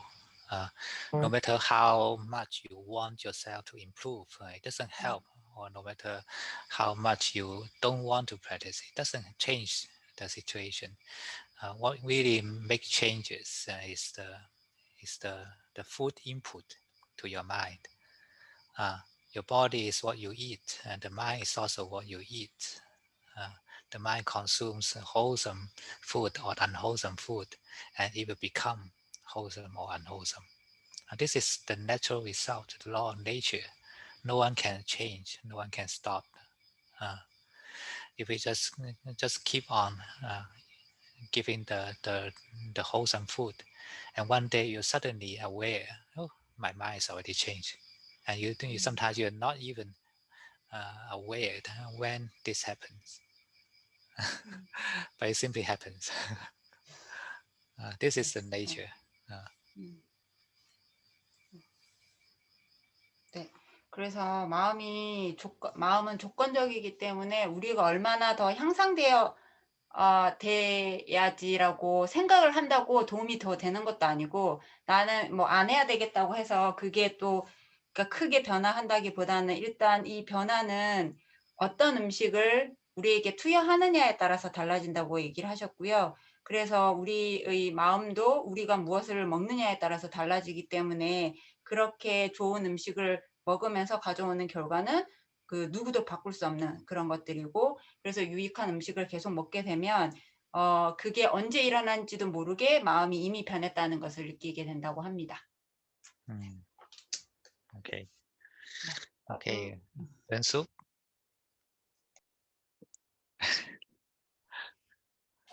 안녕하세요. 안녕하세요. Oh, I miss every one of you. 저는 당신들 모두를 다 굉장히 그리워했습니다. Before this, I just asked anyone has question and no one raised their hand. 제가 이제 질문 있으세요 그랬을 때 아무도 손을 들지 않았습니다. So finally, we need to come back to this mode. I need to ask one by one. 그래서 이제 제가 이제 다시 이제 한 명씩 물어봐야 되는 모드로 왔습니다. 네. Okay, how are you? 어떠신가요? 제가 요즘에는 그 농장에서 이제 좀 내려와서 농장에서 꽃도 심고 그리고 곡식 같은 것도 심고 이렇게 농사를 지어요. 근데 요즘에 많이 깨달은 게 일상생활 삽질을 항상 하고 있거든요. 하는데 흙에다가 이제 씨앗을 심어서 씨앗을 심고 물을 주고 그리고 이제 바람이 이제 바람을 통해서 그렇게 그런 걸 보면서 내 몸도 지수화풍으로 이루어져 있지만 모든 것도 그 자연도 지수화풍으로 되어 있는 것을 보면서 이게 정말 이게 맞나 싶더라고요. 예. Lately she's she's been doing work in the farm. and she has been planting flowers and seeds, and she has been taking care of the plants. And she felt that as she is composed of wind, fire, earth, and water, and the nature is also composed of those. And she felt that maybe this is right, and this might be the truth by taking care of her plants and her crops and the flowers in the farm. Yeah, and also consciousness too. 그리고 이제 의식도 포함하셔도 좋습니다. We are nothing different from all other beings. 우리는 다른 존재들과 별로 다를 것이 없습니다. Our body is composed of elements, and our mind is also composed of elements. 우리 몸은 이제 요소들로 이루어져 있고 우리 몸도 요소들로 이루어져 있습니다. And they are something combined together, but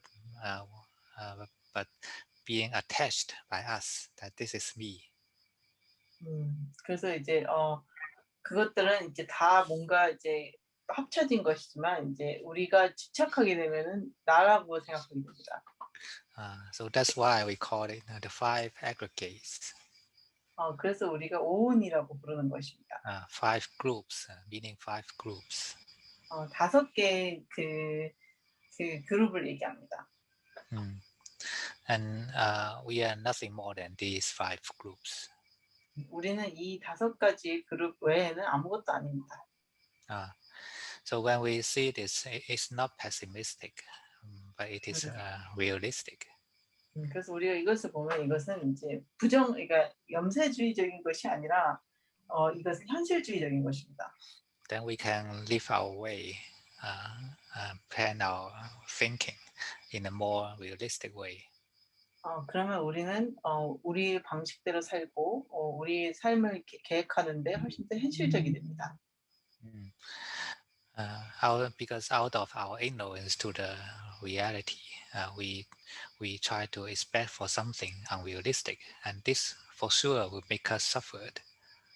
그래서 우리 이제 어리석음 때문에 우리는 인생에 대해서 뭔가 비현실적인 기대를 하게 되고 그것을 우리가 고통받게 만듭니다.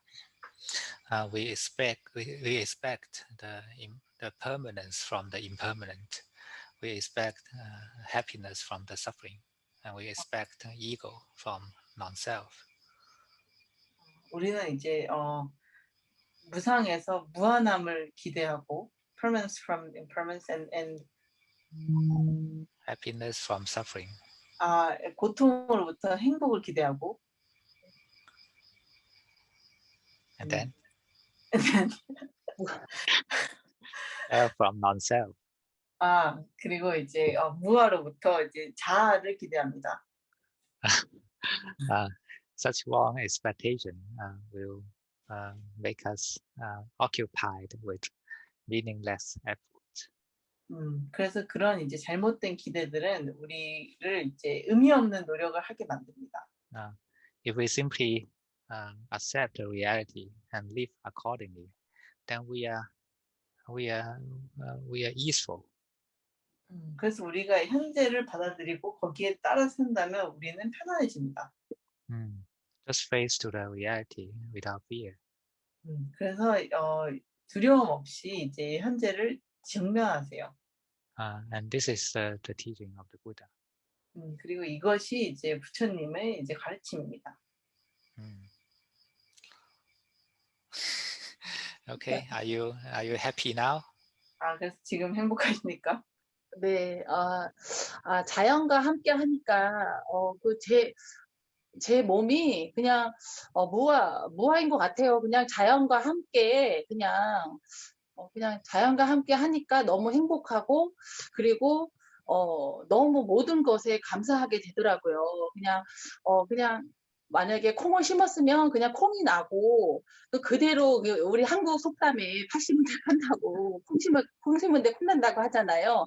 그것처럼 그 결과가 이루어지는 거를 보면서 그냥 있는 그대로 그냥 다 자연이 다 그렇게 되더라고요. 그래서 아, 우리도 제 몸도 그렇게 돼야 되는데 집착과 모든 그 분별 때문에 그렇게 있는 그대로 못 보고 있구나. 이제 그런 거를 많이 이제 그 자연과 함께 하면서 많이 공부하고 많이 느끼고 그리고 그냥 무상을 많이 보고 있습니다. 네.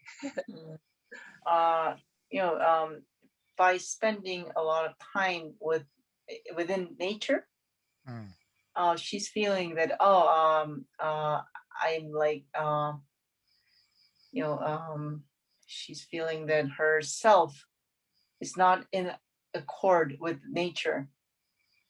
But as she's spending more and more time inside nature, she feels that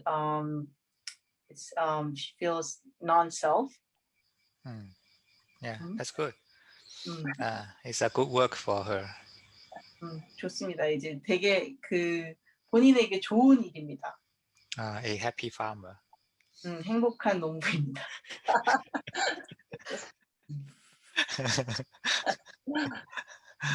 Okay, continue to work. You can practice in the work. 그래서 계속 일을 하시고 이제 그 일을 하시면서 수행을 하실 수 있습니다. You don't need that much meditation. 그렇게 많은 명상이 필요하지 않습니다. 모든 것이 그냥 그 태국에서 그렇게 그 사원에서 하는 것처럼 그대로 하게 되니까 그냥 다 모든 게 롱퍼하고 아전유 스님 덕분인 것 같아요. 사두. She thinks that she's doing as what Longpor and you told her to do in the monastery, you know, and it's all because of you too. Okay, everyone is responsible for our own practice. 그래서 모든 사람들은 자기의 수행에 직접적으로 이제 의무가 있습니다. I'm talking to everyone the same thing, but not everyone can understand and make it happen in their life. 저는 모든 사람들에게 다 똑같이 얘기하지만 모든 사람들이 다 그것을 일상에서 해내지 못합니다. Okay. And Yumi? 그동안 우리가 질문을 많이 안 한 거는 이제 할 얘기가 없다기보다는 시간 때문에 혹시 다른 사람들이 너무 이제 경전 때 길어져서 그런데 아전유가 너무 서운하게 생각하지 말라고. My mom wants to say that the reason why not a lot of people asked you question until now was because we spent a lot of time studying sutras. So everybody was trying to be nice and so they didn't want to make it too much longer. So that's why. Yeah. That's why I decided to stop the sutra reading class. 그래서 제가 이제 경전 공부를 그만두게 된 계기입니다. Because I found some of you are getting more depressed. 왜냐면 제가 느끼기에는 몇몇 분들은 좀 더 우울해지는 것 같았습니다.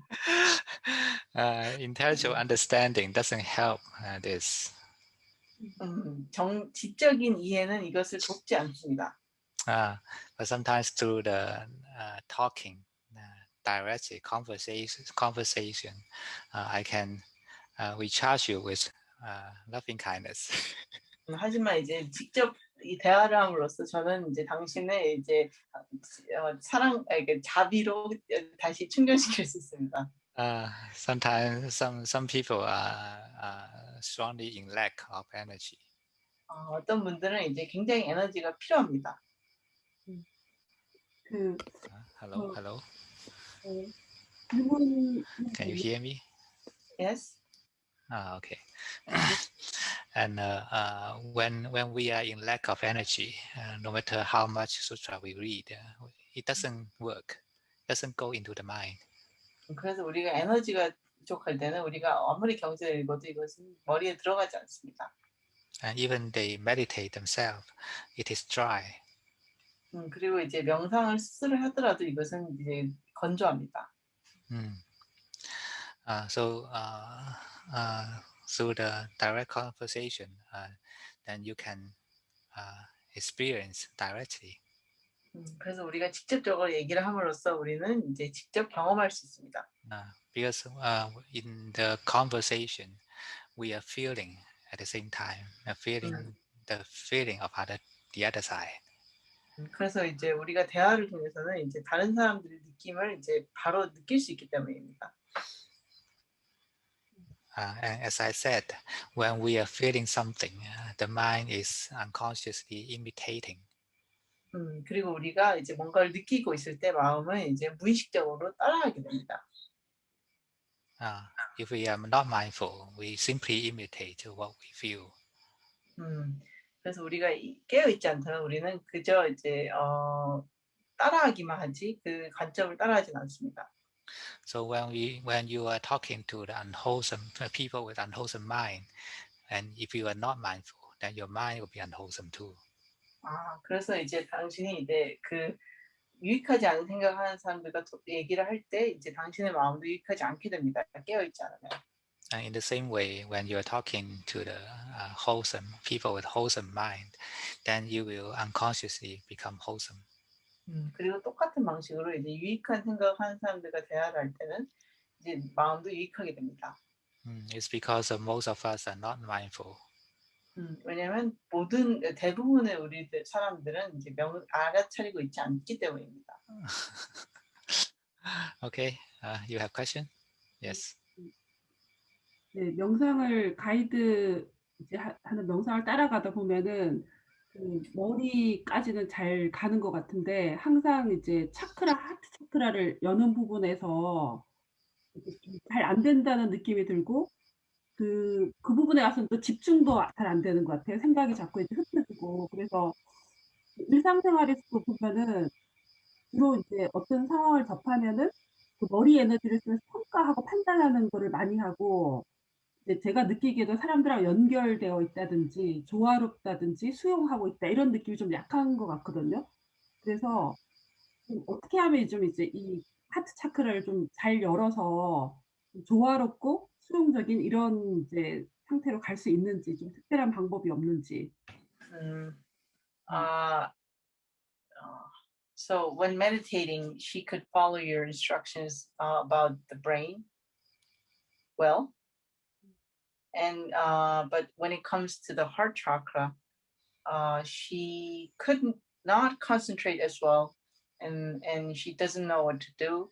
And also in everyday life, she tries to criticize or like dissect the problem in a very rational way instead of being connected with other people with her heart chakra. 그래서 방법이 이제 좀 더 그 문제를 해결할 수 있는 방법이 뭔지. Is there a way to solve the problem with her heart chakra?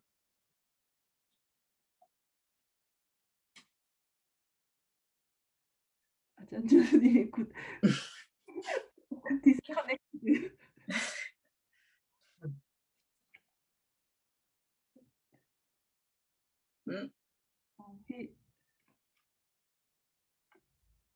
Ajahn is out.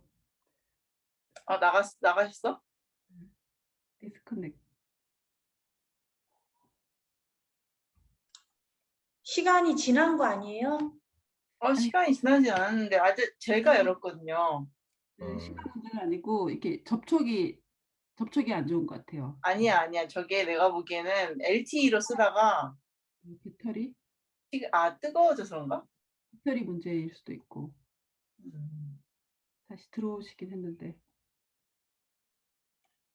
이럴 수가.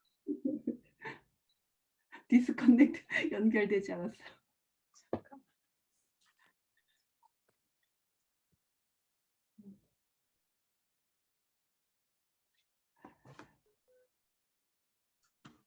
들어오시긴 했는데.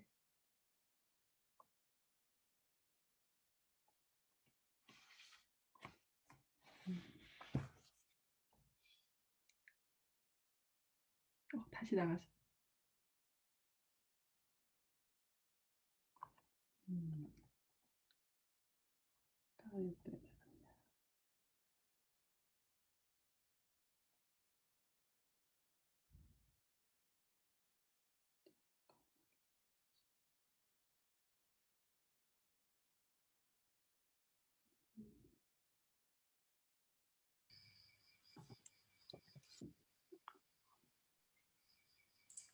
들어오셨. Hello, hello. Hello. Welcome. I'm back. What do you say? I can't hear. Okay. The connection is Short, poor. in the short way, she can't connect to her heart chakra. So is there a way to open up?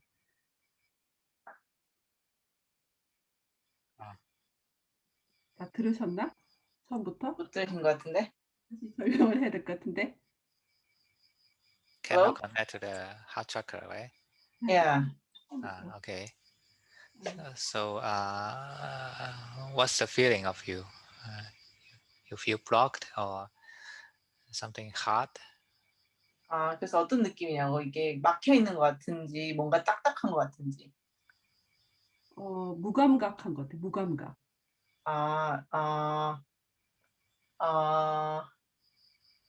느낌이 She 없어. couldn't feel it.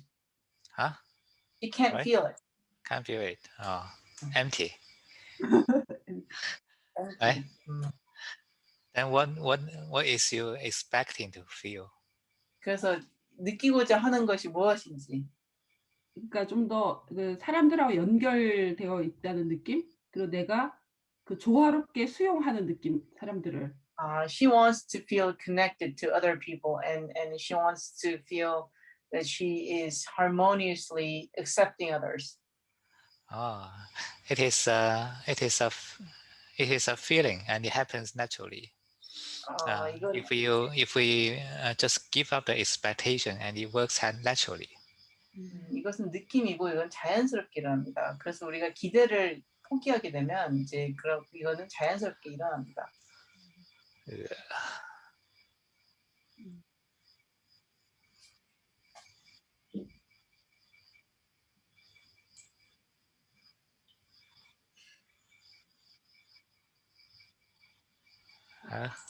I can't hear again. 다시 안 들리십니다. 안 들리신다고?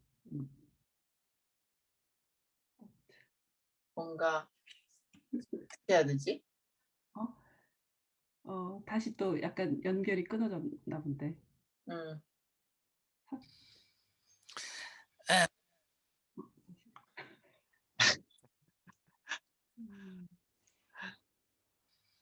Okay.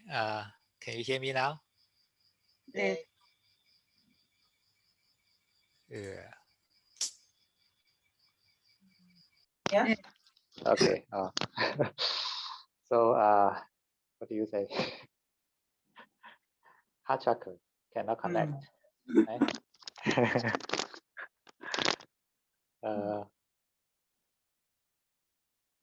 Simply just give up the expectation, and our feeling will simply work itself.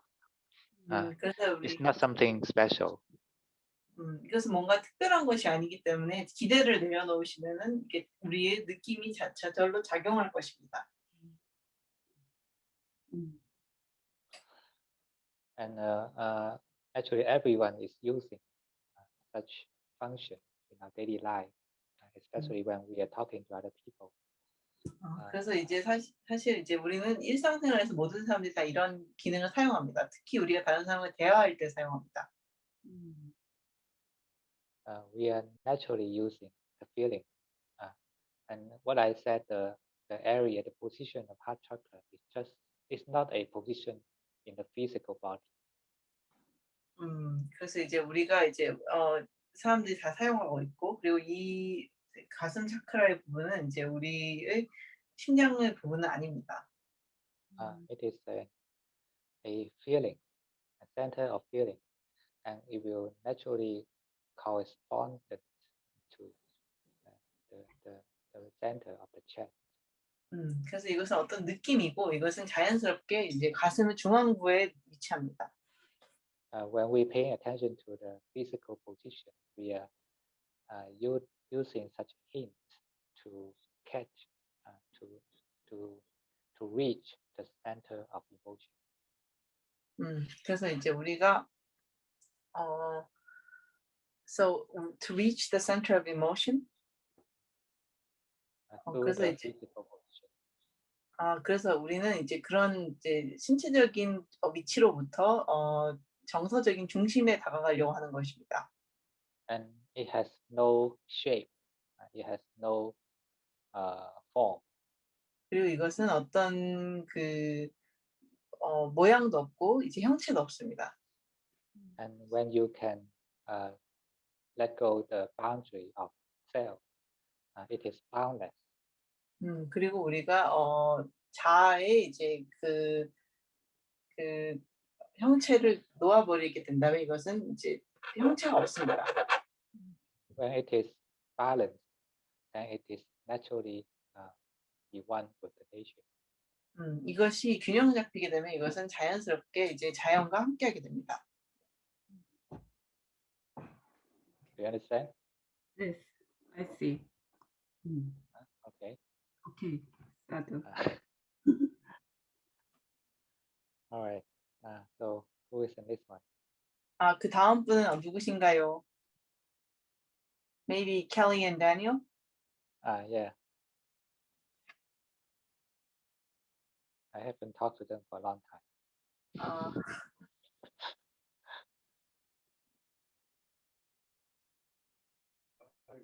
Yeah. Yes. Okay. Hi, Ajahn. Hello. Yeah. Can you hear us? Yes. Can you hear Ajahn?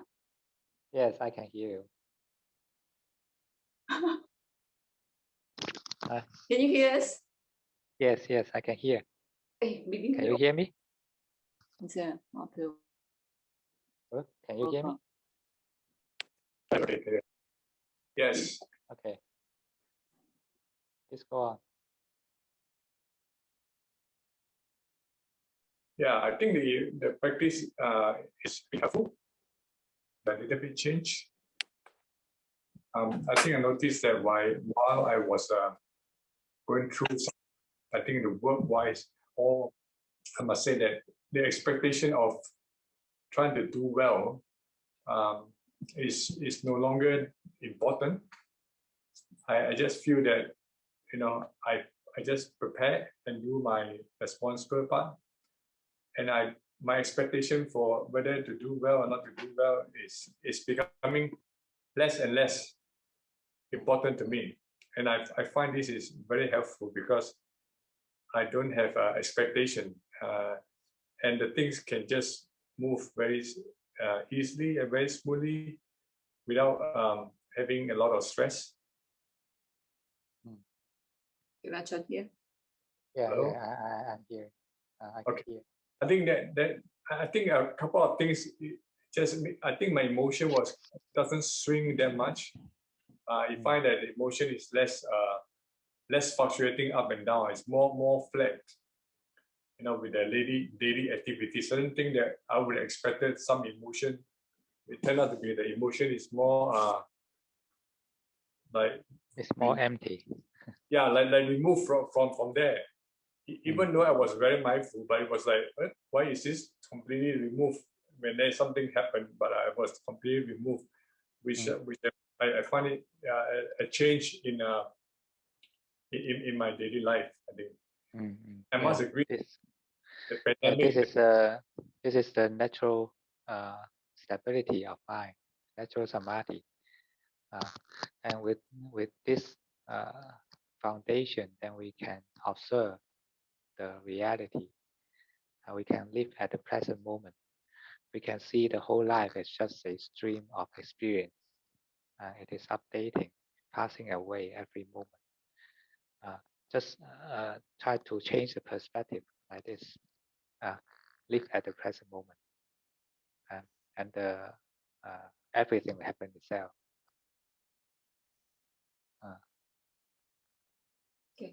Yes, thank you. I think it happens very naturally. I mean, yeah, that's it.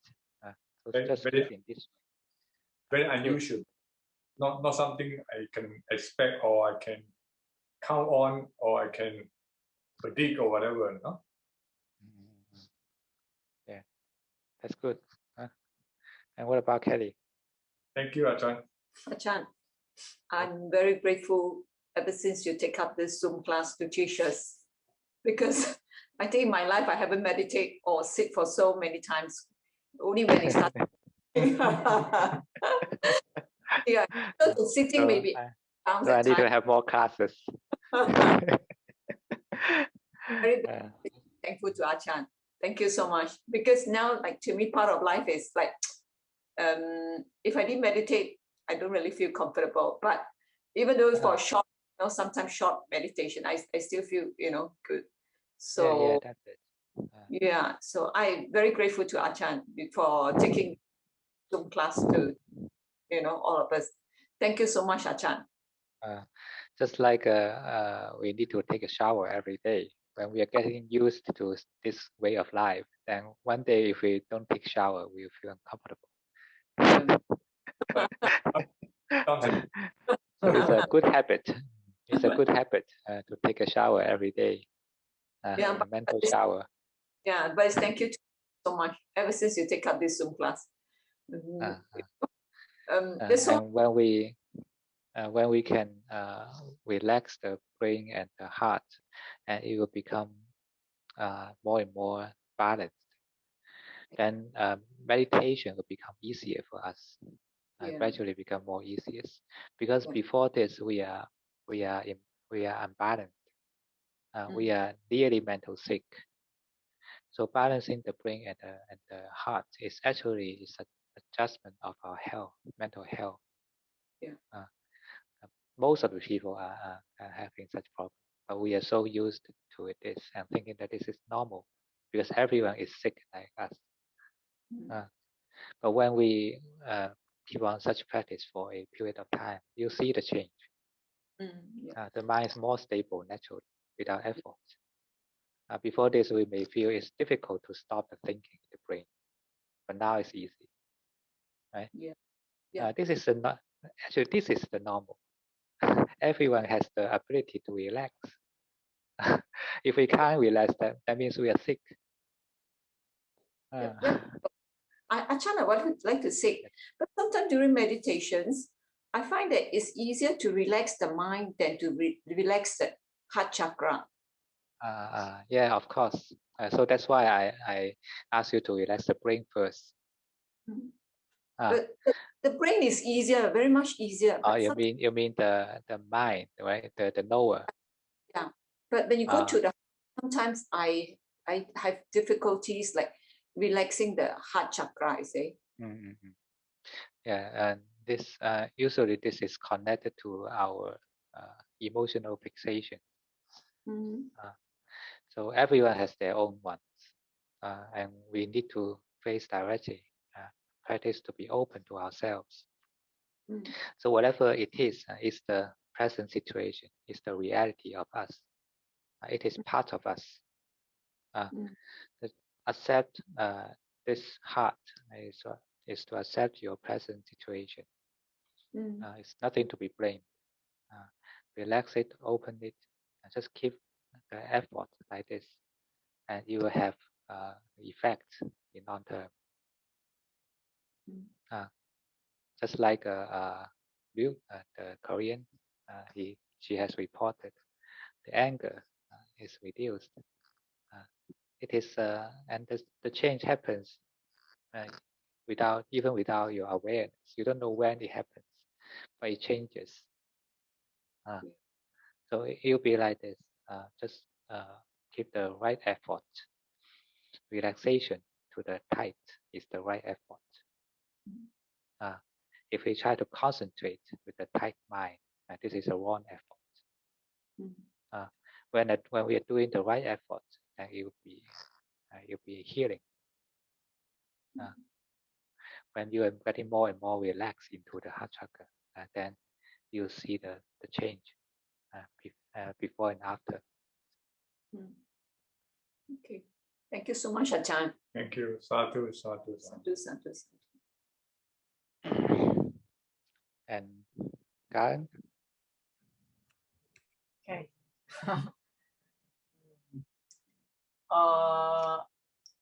So on Thursday, when I came back from my academy, I think I should call it academy. I felt very hurt, like in my heart chakra. Like after a full day of interacting with a lot of different people, I felt like like my heart chakra was kind of hurt. And I talked to my mom about this, and we sort of thought that there was nothing really wrong about the way I interacted with other people, and I don't think like they were like especially hostile or like negative in any way, but I felt hurt anyway. So like I don't know what to do. Like with this feeling on my heart. Should I trust it, or like is it not trustworthy? You said you are hurt, right? Yeah, I felt emotionally tired and hurt in some way. Because you don't protect your mind with mindfulness. Okay. When we can be mindful when in the conversation or interaction with other people, then you'll be less energy draining. Okay. And the mind will be protected with mindfulness and samadhi. And in the other way around, you can affect other people. People will feel your stability and calm, and they will be calm. Otherwise, you are following other people. Yeah, that's exactly what I felt. Like I could feel I thought like my heart chakra was receiving their discomfort or like something negative about me, or like I don't know why, but like that's what I was thinking. But I don't know, like is it just me, or like is it really because like I'm feeling something? Everyone can feel when people having a bad attitude, bad way of thinking to you, then you feel uncomfortable. This is normal, but don't attach too much. Just know that this is the emotional state now, Okay. and you should be more neutral to that. So yeah, like that was one of the problems I had when interacting with people, is that I accept everything that people feel.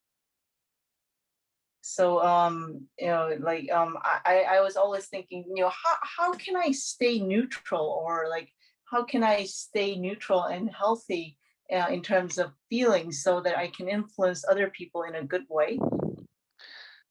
You need to accept your unwholesome mental state. Accept the mind as a whole, both the wholesome and the unwholesome. Then you know that the mind is naturally sometimes wholesome, sometimes unwholesome.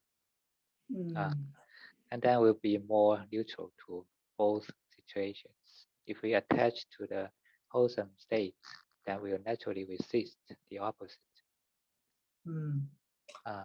So if we want to be neutral, we need to let go of both. Stay at the middle. Okay. And more important is to accumulate the practice of mindfulness. Yeah, and but I sometimes feel that it's like a tug of war between my mental state and other people.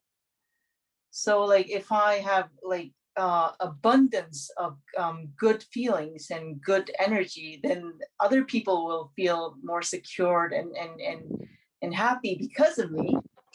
and if someone else is not in a good mood, then I might be influenced in some way. But I think it's sort of a power struggle. If you think in this way, then you are in the low level, like the level of energy fighting, the war level. But if you want to be stronger than this, you need to go beyond. The first thing is to go beyond your own wholesome and unwholesome mental states. And then you can go beyond the wholesome and unwholesome mental states of other people. It's not something to attach to the wholesome, but resist the unwholesome. This is what I said, the war level. You're still in the war. But if you go beyond, then you are looking from above. You don't need to fight. You don't need to fight with other people, emotional, negative emotions. It's not your enemy.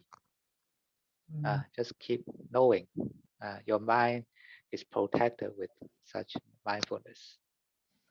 Then you'll be naturally purified. Okay. So like I should stay in the middle all the time, right? Yes. And it's not just we can't just do this through understanding, but need to have the practice of mindfulness. Otherwise, it doesn't work. So it's I need to practice regularly in order to make it unconscious, right? Unconscious to what? No, like I need to practice regularly in order to make staying in the middle my nature. Yeah, stay at the middle is the power of wisdom. It's the power of let go.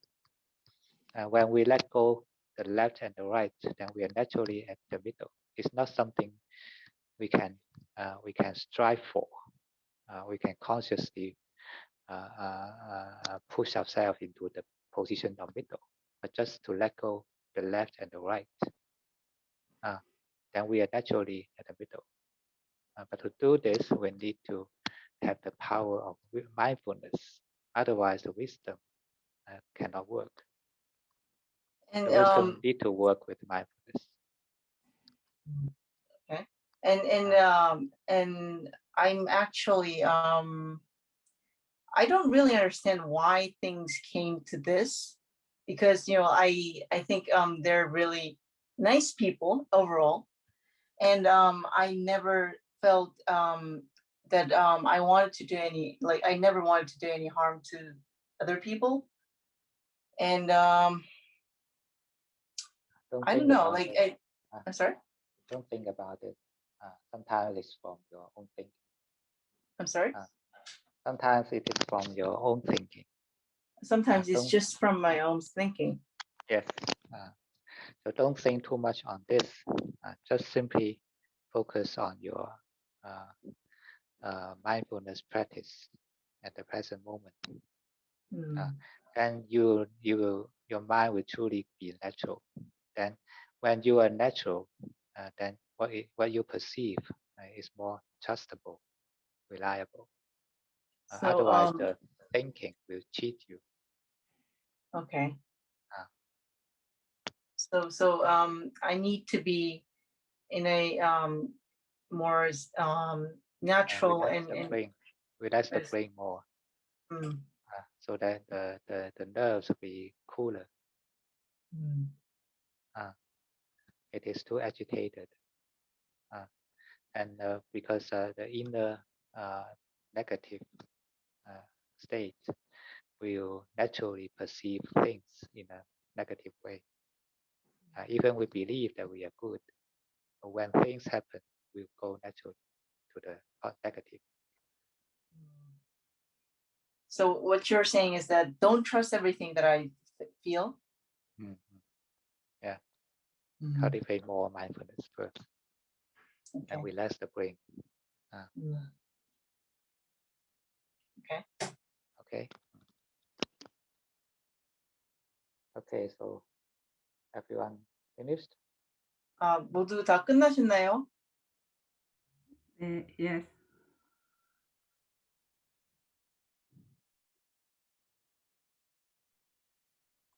Okay. 다 끝난 것 같아요.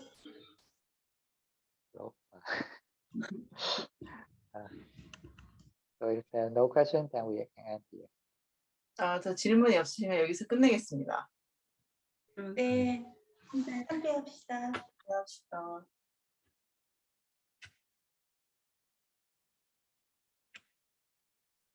Give your daily practice. 아장 감사합니다. 감사합니다. Bye bye. Bye.